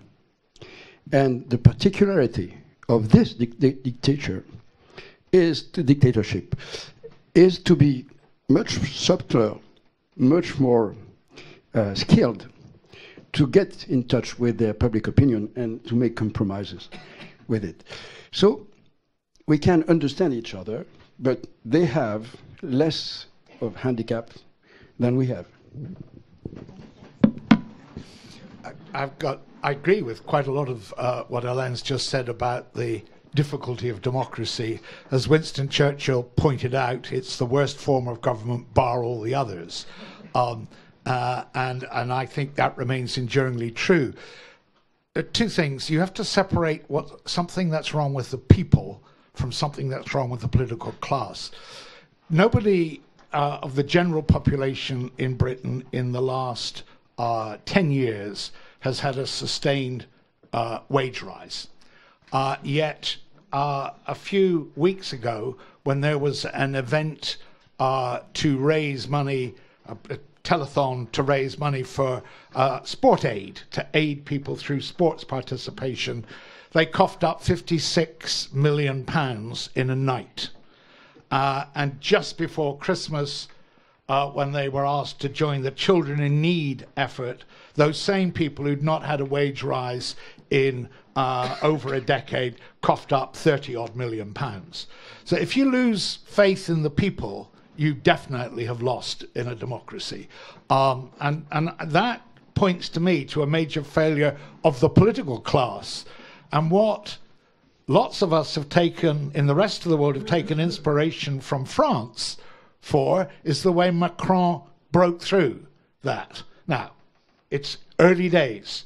We haven't got there yet. Nevertheless, what it demonstrated was that the people can get it right. So don't give up on the people. I look at the argument Alain just said about China and about the advantages China had, and it's an argument you hear a lot. Here's the challenge for the Communist Party, which is kind of China, but is not all of China. If the Communist Party wants to retain power, it better make sure the rest of the world succeeds, or it won't be able to bribe the Chinese people to leave it in power. So there's a complicated equation for them to work out. And we've seen that when the people, as Alain said, when the people in China rebelled against not being able to breathe the air, it provoked a very strong response, which is actually benefiting the climate as well. So I think it's important to identify what are the political problems and separate them from the institutional economic problems and be clear which ones we have to solve.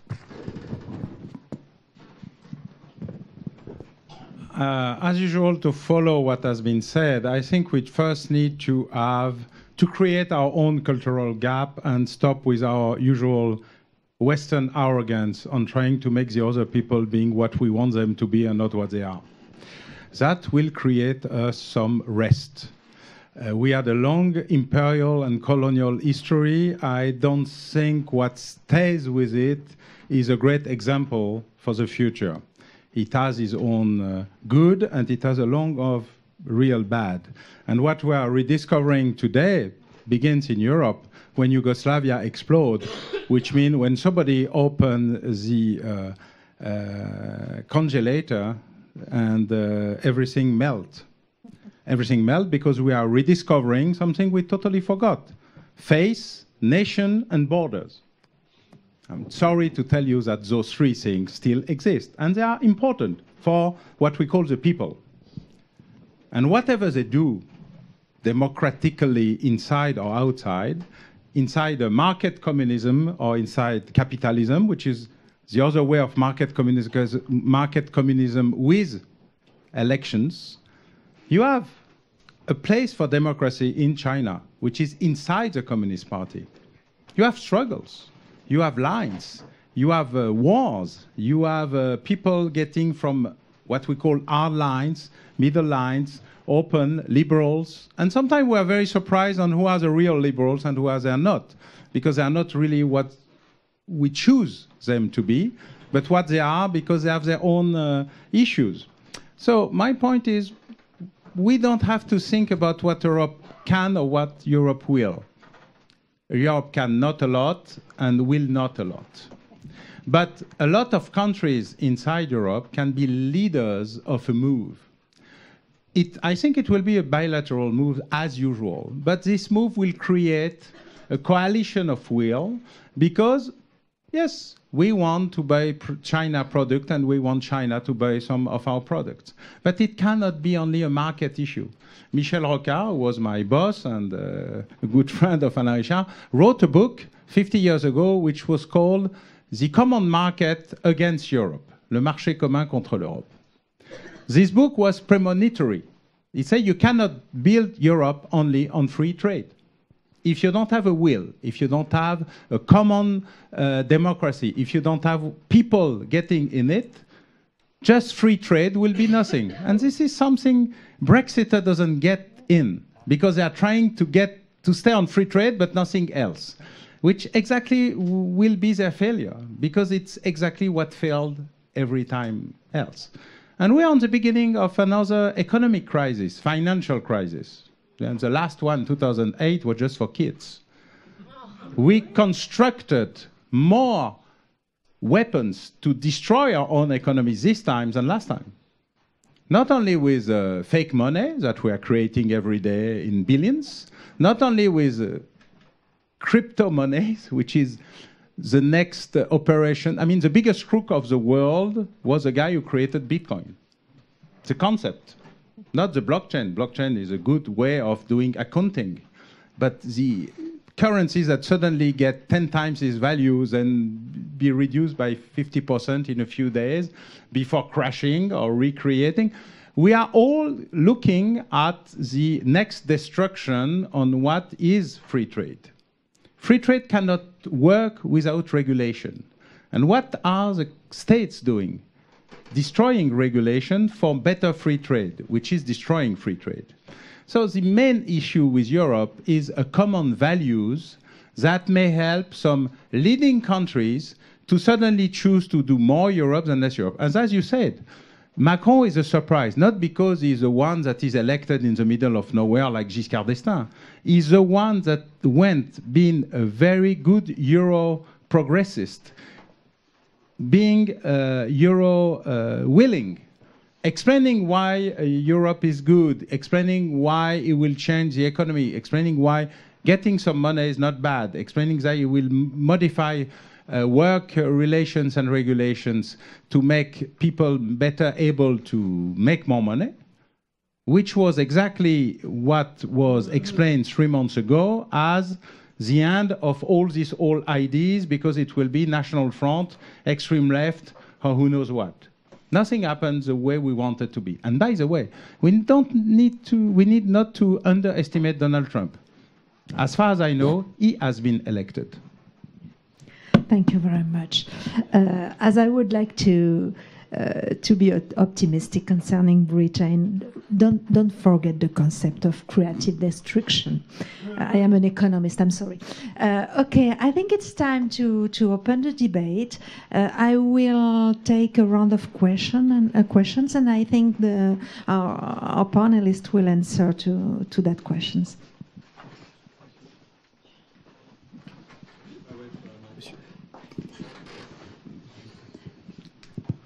Yeah, hi, Christopher Dickey with the Daily Beast and NBC News. One word I haven't heard here, Russia. Nobody's talking about Russia. Everybody in the United States, or at least in Washington, is talking about Russia for obvious reasons. And in much of Eastern Europe, and much of Europe, but much of Eastern Europe, we see growing Russian influence, some of it obvious, necessary, some of it covert, some of it very aggressive. But we're not discussing it here, so I just thought I'd throw that into the mix. The other idea I would throw into the mix is that I interviewed the former CIA chief and Secretary of Defense, Bob Gates, back in early 2016.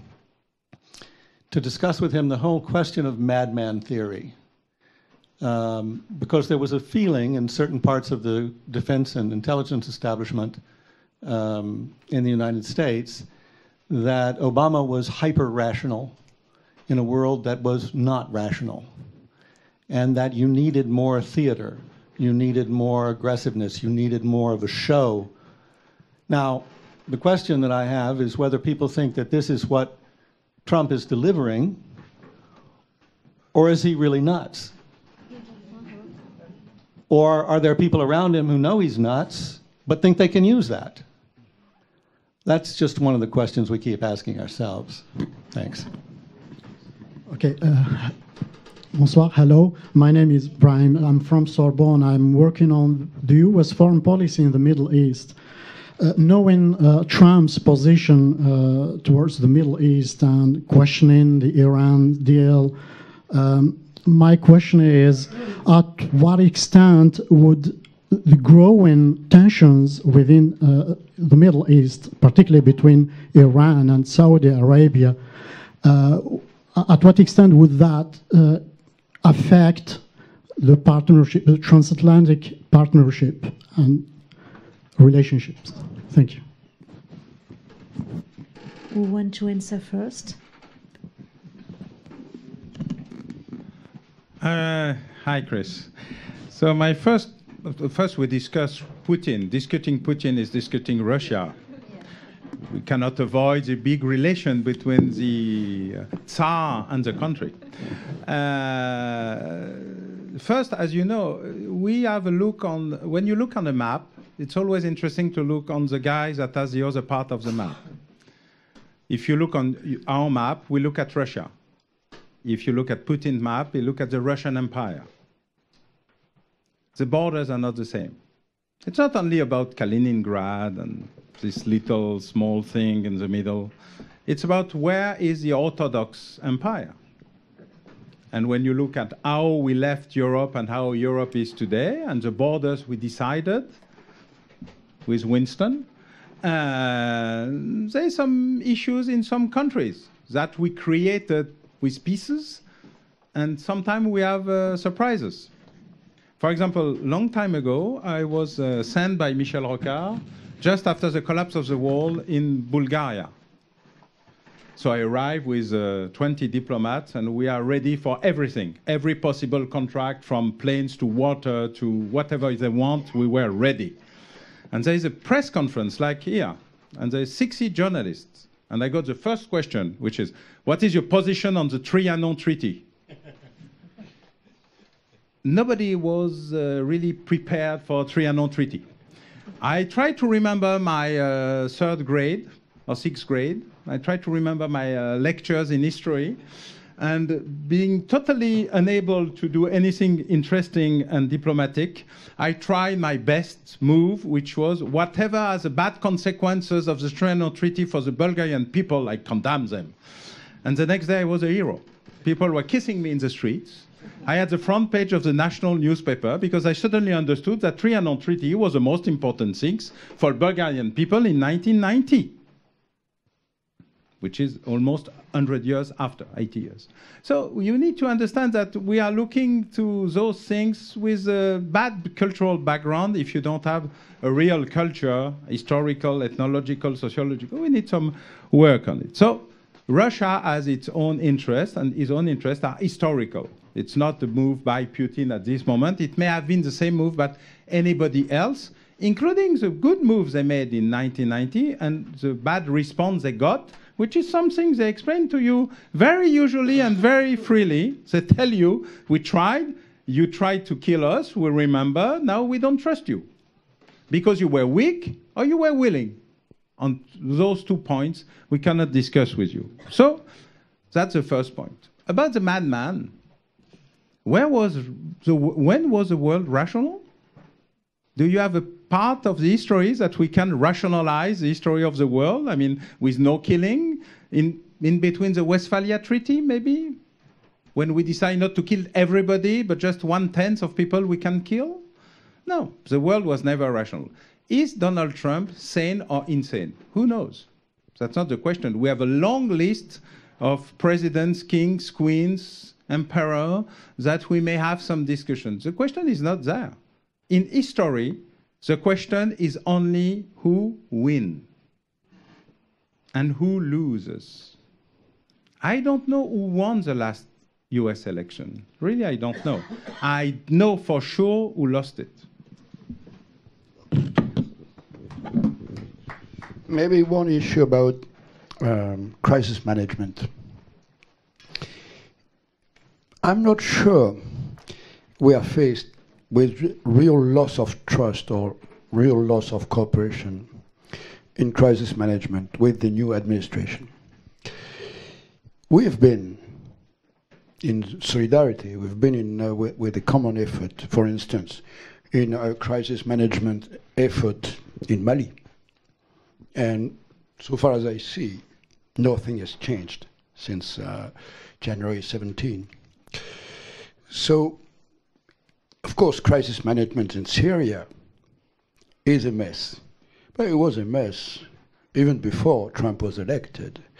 We have a serious challenge, a serious difficulty for the international community. I mean, the main influencing powers to cooperate usefully on this theater, because the strategic interests are really contradictory. But I don't see, for the time being, the US and the US strategic apparatus, which is not entirely directed are dominated by Trump and his close administration. It's permanent. So I think for our military people, the capacity to cooperate and to achieve common goals, practical ones, with the US has not changed substantially. I would say differently about the non-proliferation issue. Non-proliferation is a very difficult challenge. It's a very artificial political global objective because it's based on a phase of history and on a rather irrational agreement, which is that five powers decide together to keep nuclear weapons and to convince and potentially to force, to compel the others not to adopt them. So it has worked rather well during previous decades. In the 80s and 90s, several countries were convinced with useful influence means to drop their potential, the nuclear potential. There was even a recent success on non-proliferation, which was the negotiation, basically by our British friends, to convince Gaddafi to drop his nuclear attempt in Libya. So, of course, the Iranian agreement is fragile, is imperfect. Everyone knows it. It's the best we can have to prevent a very strong movement of proliferation in the Middle East.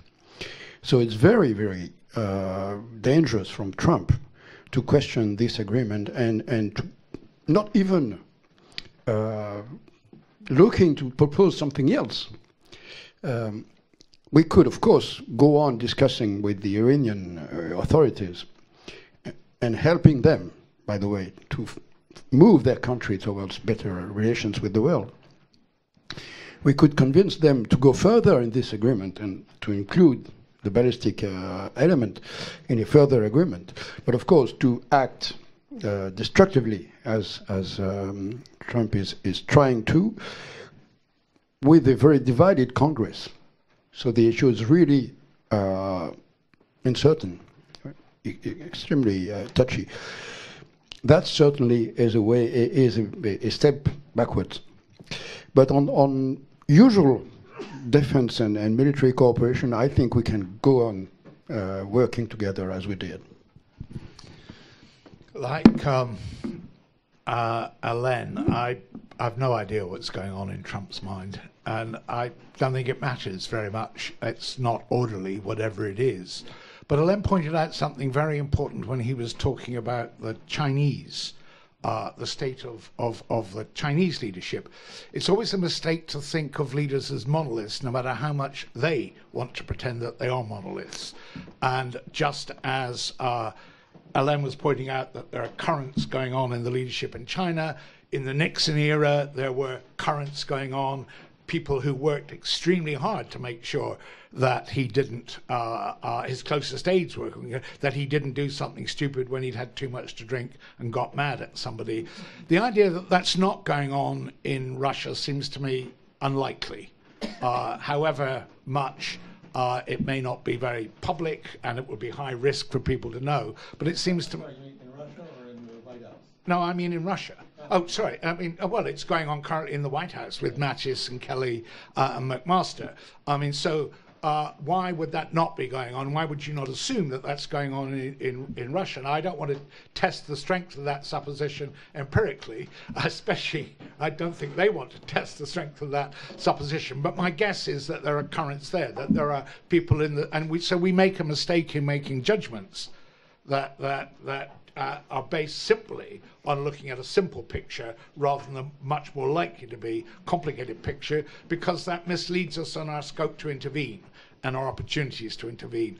Where I do think you made a really valid and important point about Trump is that he has understood, especially in an era of much reduced attention spans by publics, that communicating in symbols is more effective than communicating in sentences. And actually, Tony Blair was pretty good at that too. So there's nothing unique about Trump being good at that, but an awful lot of politicians haven't learned the importance of constructing narratives out of symbols, not just out of sentences. So I think there's something about the response to Trump that needs for people to do the symbolic as well as the, as you called it, rational. I know very little about the complexities of Middle East politics, but I do know this, that climate change is going to make all of them a lot worse than they are now. And it's interesting that the recent disturbances in Iran are driven in part by a prolonged drought. It's quite clear that the trigger for instability in Syria, in part, was the movement of large numbers of people off the land as, from a succession of long-scale droughts. So I think we need to understand that the Middle East is particularly vulnerable to the stress multiplier effect of climate change, and therefore there is a very strategic reason for getting on with solving the problem, because I think I share the other perception. You do not want the Middle East to become a nuclear-armed source of major global instability. Thank you. We have 10 to 15 minutes before closing that panel, and it's time to ask you a question if you still have. I have seen some people. Thank you, Axel Kraus again. If Russia has been one of the subjects that have been, let's say, relegated to a more secondary position in the discussion, I've got another one for you. It's WAR, war. There is a story on page 1 of the New York Times this morning which talks about the imminent emergence of a new nuclear arms race between the United States and with Russia. We're talking now about Putin and decisions being made in Washington. And my question is, if there is a movement toward a military strike, let's say against North Korea, which the president has warned us about, buttons and so forth, what role, if any, do you see for Europe? Do you think that France, Monsieur Richard, for example, would, as General de Gaulle did when Kennedy was faced with the missile crisis and a real danger of a strike and of a war, do you think France and Britain, as the other nuclear power in Europe, will come to America's aid and support for a strike of some kind and the emergence of war at some point, which would be more than simply worrying about the other great disaster facing us with climate change, which we've talked about. War is also pretty serious as a danger, and the emerging defense capabilities, and particularly the unpredictability of Trump, raised the issue. And the question I'm asking is, what if, and if so, what about Europe? And France in particular.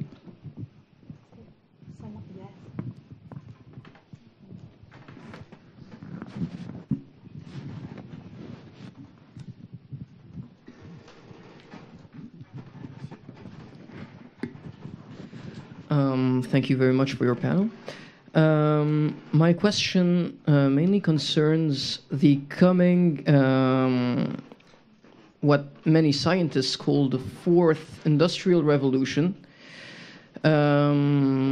which is quite a concern, and a lot of people are starting to see that as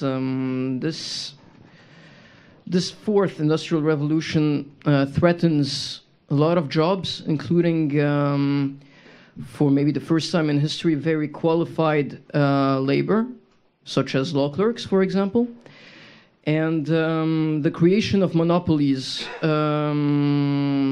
most of them being American. We can talk about Alphabet, we can talk about Amazon, Facebook,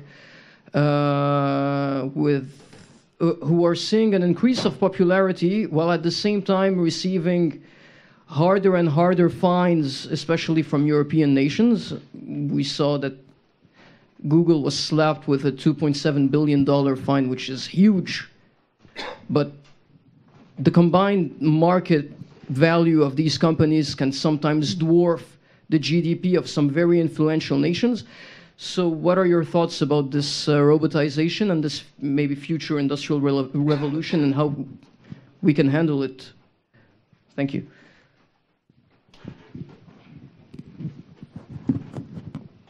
Is there any other questions? The last one? No? Okay, then who wants to answer first, Tom? Please. There is another one. I wonder what you think about the role of the civil society and also the outcome of the next midterm elections. Let me take that a question about the fourth industrial revolution first. One of the primary sources of our current discontents is we managed to somehow achieve globalization of opportunity and not accompany it with globalization of responsibility. And so we built the gateways for capital to flow and let economies prosper, but we didn't build the gateways to create the regulation, as Alan was saying earlier, that you need to make sure that capitalism works. And I think that lesson still applies, and I share a lot of the fears and concerns that underlay your question. There is in parts of the West Coast and elsewhere this idea that somehow technology can solve the world's problems without governments. I think that's a fantasy, not the least, because all of that technology relies on reticulated networks that are extremely vulnerable to disruption by chaotic circumstances. And so that technology and all of its possibilities can evaporate pretty damn quickly if you don't maintain broader social stability. And that relates, in my mind, to the question that was asked about civil society. What governments can do is provide authority for big decisions that are needed to manage the opportunities that are created by technology development. So you need good government to do that. What business does is to create the capability that allows you to have a fourth industrial revolution, allows you to build a low carbon economy. What civil society does is create the legitimacy for the authority to be used and for the capability to be used. Now, we have so far relied on a representative democracy in its traditional 19th, 20th century form to make that connection between civil society and government in particular. I think that's under real threat. The Conservative Party, 35 or 40 of whose MPs are taking Britain out of the EU, has 70,000 members. That's less than the membership of Friends of the Earth in Britain. I think that raises really profound questions about the legitimacy, and the kind of responses we're seeing a bit in Trump, I think, are suggesting there is an appetite in the public to do more than simply fight on single issues. But right now, there are no vehicles for that. So there's something missing in the equations we need to solve the problems of the future, which is something missing the legitimacy that civil society properly activated can provide. Yes, a few words about war. This country, whoever is its leader, is deeply faithful to the Atlantic Alliance. Even when our political vocabulary is skeptical about some aspects of the alliance, most of the establishment in this country, and a large part of society, of the opinion, is sharing the values and the main common interests in security. So, of course, it's an issue for our president and our nation as a whole to look at the best or the less bad tools to prevent North Korea to become an official and full-fledged nuclear power. But the area of the alliance is America and Europe, not Asia. So if we are faced with, which is the case right now, with a deepening threat of conflict over the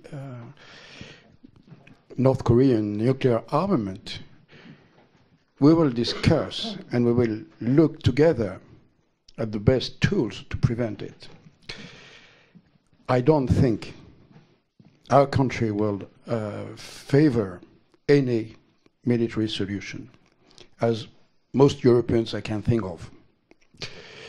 So if President Trump thinks that this can be a useful method, a useful strategy, we'll have enormous lots of persuasion to offer to convince anyone in the developed world, especially in Europe, that this is the right strategy. It doesn't mean that we accept easily the change of status of North Korea, which is a danger for the whole world. And it cannot be compared with the sort of clandestine accession to the nuclear club, which was the fact of India and Pakistan 20 years ago, which was also a big shock for the non-proliferation world. But if you ask my bet, I think that most partners of the US and a large part of the US strategic establishment will consider that that economic and political pressure are the right tools, the right instruments, and that any kind of strike is counterproductive.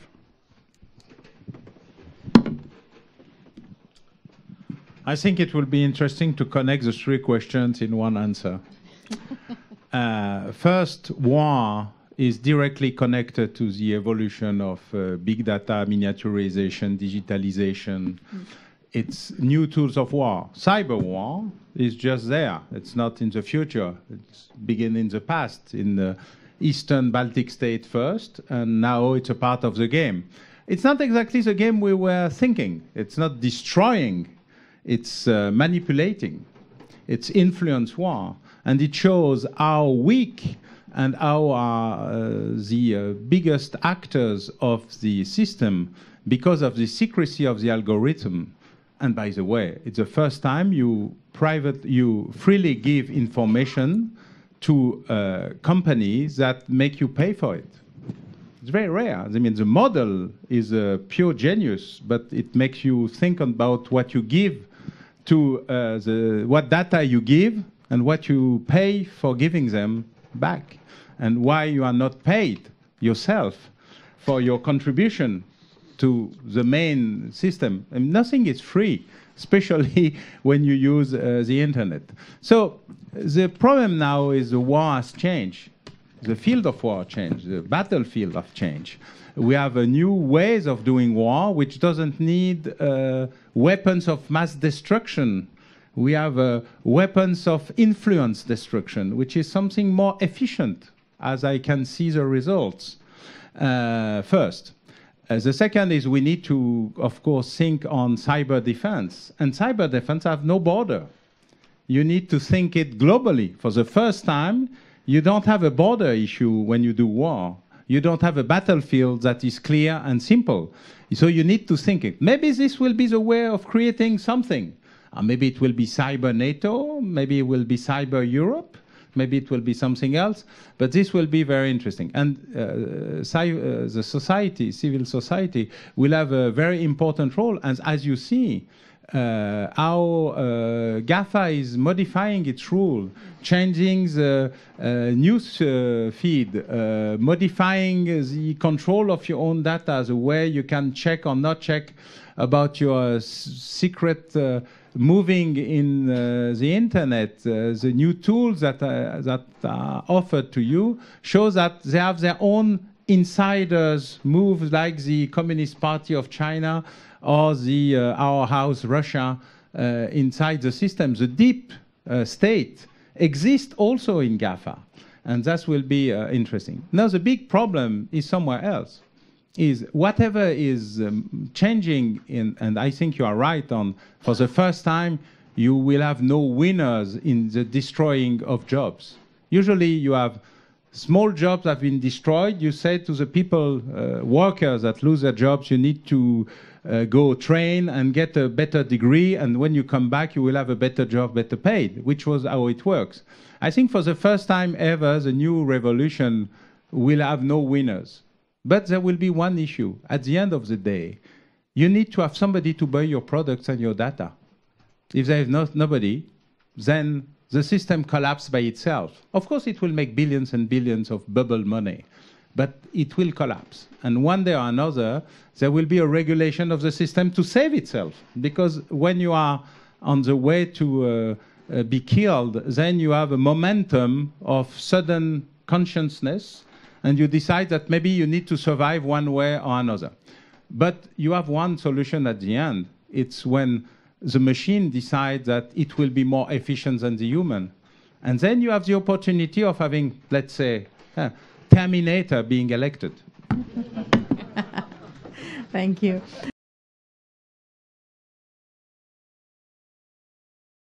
We are running out of time. We got two very interesting panels.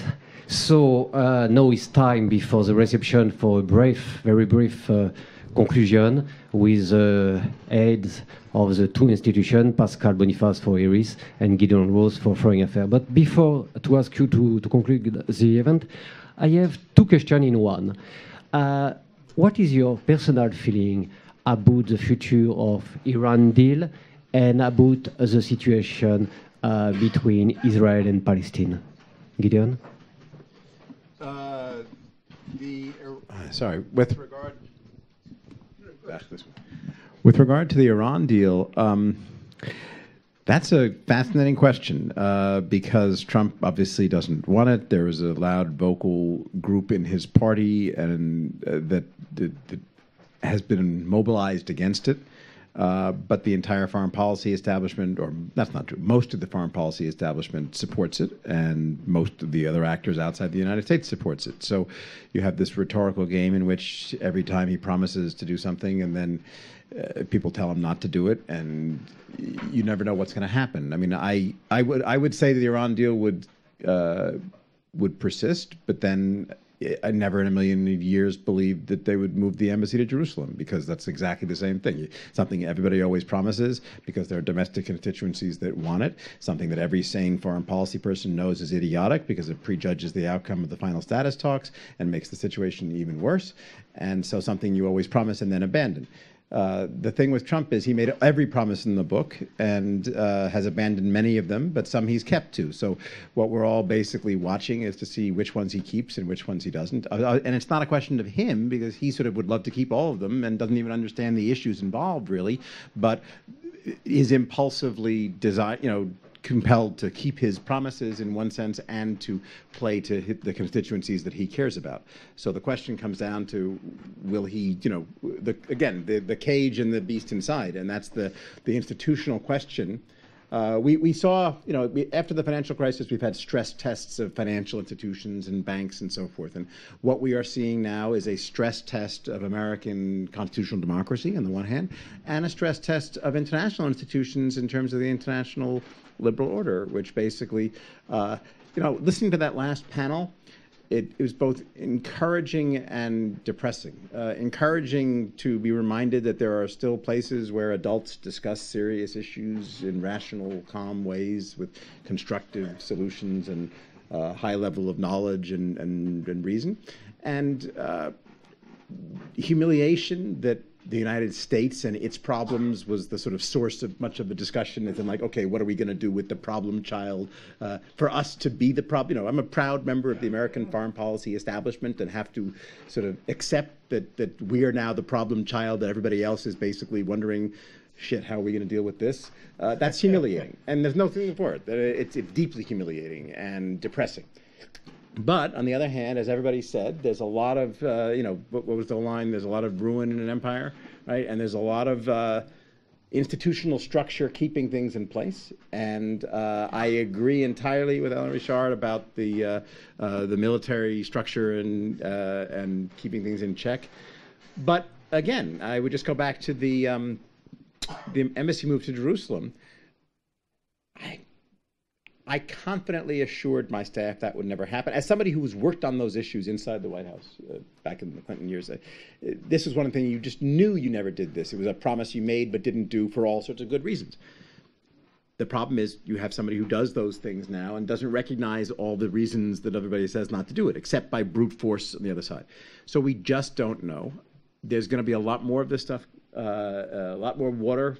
But whether he's going to live up to things or not, we don't know. The best part of this is it's going to provide lots of fodder for not just magazine articles and discussions, but future trips and future encounters, because the community of people who benefit from not just liberal democracy, but a cooperative international order and a growth-oriented mixed economy system that provides good things for everybody, all those things that have basically powered progress and development and social mobility and social inclusion and peace over several generations are being questioned and being challenged. And there are forces mobilizing against it, and there are forces mobilizing in favor of it. And we at Foreign Affairs are trying to mobilize the forces in favor not of a particular set of policies, not of a particular political program. We are nonpartisan, we don't, but in favor of an approach to politics and life and international relations that is based on reason and cooperation and for mutual benefit, protect the good things, advance the good things, and survive. The question the last panel started with about whether this was a moment or an era, a fad or a phase or a trend, we don't know. We don't know how the history of this period will be written by later historians. And frankly, it is fascinating and bizarre as an American to be the subject of history, right? We Americans don't really have much history. We have some history. Europe, history is what happens to other people, and you read about the great turbulent things, right? We have some little things here and there, but not that much, right? And we're very, very fortunate. We're like a little heir that sort of got, put into world leadership without too much struggle, didn't have giant big class battles, never had revolutions, never had this and that. And now we're actually in this, front and center of some bizarre experiment with not just populism, but liberal democracy and international cooperation. We don't know how it's going to be. It's fascinating to watch. We're delighted that all of you are partners in the discussion. We will continue this. It is encouraging to know that there are somehow this era looks worse the closer you are to the White House, actually, seriously. And so, for example, your confidence on Korea, Mr. Minister, I feel that in every bone of my body, but my head says the people I know closest to the discussions are scared shitless, and that is a technical term. There are people who really worry. A close friend of mine from high school on was just about to be nominated as the U.S. ambassador to South Korea. His name is Victor Cha, professor at Georgetown, longtime official in the George W. Bush administration. As hawkish a person as you could be on the sane foreign policy spectrum. He was going to, and we were delighted. And when he was appointed, I was like, oh my God, Victor, thank you. We want good people to go in. And I said, look, you have one responsibility: avoid nuclear war. I said, if you go in, and if we all die in a giant nuclear war, I'm going to be really pissed at you, and I'm going to hold you personally responsible. But now that you're there as our ambassador, I'm going to be very, very glad that you're not there. And I feel very good about that. Then, what happened? Literally last week, on the verge of being appointed, he backs out of the appointment, and then writes an op-ed saying, "These guys actually want to go to war with Korea," which is essentially giving up his chance of a diplomatic career, giving up the prime post that he could possibly hope to imagine receiving as an American outside official, ambassador to Korea, as a Korean, second-generation Korean, and as a hawk. And so when someone like Victor Cha is scared about a strike, it scares the crap out of me too, and other people closer to that. So this weird kind of thing, there has been a lot of similarity and constancy and consistency, and a lot of the structures are intact, and a lot of things, but things are being hollowed out, and things are being destabilized. And we don't know where this is going. We will come back to talk much more about this in future years. And the best part of this is there are all those issues that were discussed at the last panel that have nothing to do with Donald Trump, but actual real problems in the world, whether it's climate change, whether it's migration, whether it's cooperative ways to deal with the new economy, and what does the welfare state of the 21st century look like. Klaus Schwab would be delighted to hear that the fourth industrial revolution is actually a term that's being bandied about and used here. It's a big deal at Davos these days. But the concept is real, which is, will the economy generate jobs as well as sort of in the future, even in this digital economy, the way it did in the past? We just don't know. But we do know that there will be lots of wealth thrown off. We do know there'll be lots of good things that will be generated. And the question becomes, how can those things be distributed to enough people in enough places in enough ways that the whole system basically continues going forward and we don't have these revolts, right? Martin Wolf put this to me very well a few years ago when he said, the simplest way to sum it up is, in democracy, the losers get a vote too. And that's a really interesting thing, because we've had a generation or two in which we've all been pleased by the successes and the progress, and we've focused on the winners, whether it's the technology giants, whether it's the inclusive gains made to women and minorities, whether it's the cooperative thing. And you know what? Those things in a zero-sum world, there are some people who still think in zero-sum worlds, and Donald Trump and his supporters are some of them, and there are losers from those various trends. There were power structures that existed that are no longer as powerful. There are sources of wealth, sources of the economy that are not doing as well as others. And how we have to manage all that with the real problems, even when the specifics and details of the Trump phenomenon himself are gone, is the really big question. And I hope we have decades of discussions over these things going forward for how to recreate not just the Trump glorias, not just the liberal international order, but a cooperative world structure of people devoted to sort of positive gains for mutual benefit. It's a wonderful conclusion, and it's just a pity to have to speak after, because I think we have the last word. Coming back to a question, Romuald, I think that the difference between the move on the embassy and the Iranian deals, that Trump could not break himself Iranian deal. He could move by its own decision the embassy, but Iranian deal, it's with 5 or even 6 more power, and even Theresa May is against the destruction of Iranian deal. So in this way, you have Theresa May seated with Xi Jinping and Putin fighting against Donald Trump. So I think that the deal will continue. You couldn't make this up. You could not make this up. It would be bizarre, right? But on the other hand, it's not only due to the move of the embassy. I think that the two-state solution is dead. And I think that it just a bomb, because even if, in fact, the Arab government doesn't care about Palestinian, but the people in Arab world care about Palestinian, and so it's just something which will fuel hate, and but it's just something which is very dangerous for the future, not for the time being, but for the future. And just to jump on Gideon's remarks, I think that the present situation makes our concertation, makes this kind of discussion between people from the both sides of the Atlantic even more important than before, even more important than never, because we have to keep at least a light, to keep some rationality on international relations, and not to be despair, because you have some facts which are very worrisome. But in fact, the conclusion of this discussion is, of course, Trump is very worrisome, but the institution, the men, the other states are strong enough to prevent him to do all the catastrophe he wants to do. But for the future, for the time being, it's a not so dangerous situation. But for the near future, I think that we have a lot of warning signals.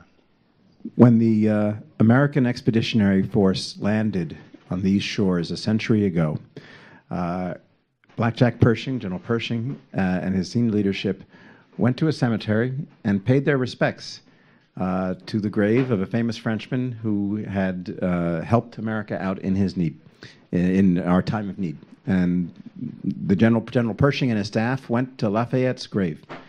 And they said, Lafayette, nous voici. You helped us in our time, we're helping you. This is a time in which we need your help. The liberal international order that we have built together in the last several generations, the pattern for a world that is based not on pure self-interest, not on pure zero-sum games, pure competition, but on cooperation for mutual benefit. We learned during the 30s and 40s that if we don't hang, together, we will all hang separately, and that beggar-than-neighbor policies economically, that passing the buck in security realms doesn't work and produces disaster. And we learned that time and again and again, and so we got our act together enough to have lots of time in which we didn't actually have any major disastrous world depressions and disastrous high-level wars. Now, the great challenge is, can we keep that going and bring it to a multipolar world and bring it to a new era of new technology in a new century? Or do we have to slide back into the terrible tragedies and disasters or risks of the past? And there's so much reason not to go backward that I can't believe we won't find a way forward. And frankly, even in the Middle East, in European history, when a monarch dies, we all know, the king is dead, long live the king, right? If the two-state solution is dead, then long live the two-state solution, because there is no other alternative. So there's no one-state solution, and there's no permanent colony, so it has to get back. So it's just a question in this and in other areas. We've discovered a lot of the answers. We need to make them live for a new generation and come up with new technocratic and policy ways to make them democratically viable, but it can be done. Our predecessors did it, our parents and grandparents did it, and it's our job to do it for this generation and future generations so that we can keep the good balls rolling forward. With that, thank you all. Thank you.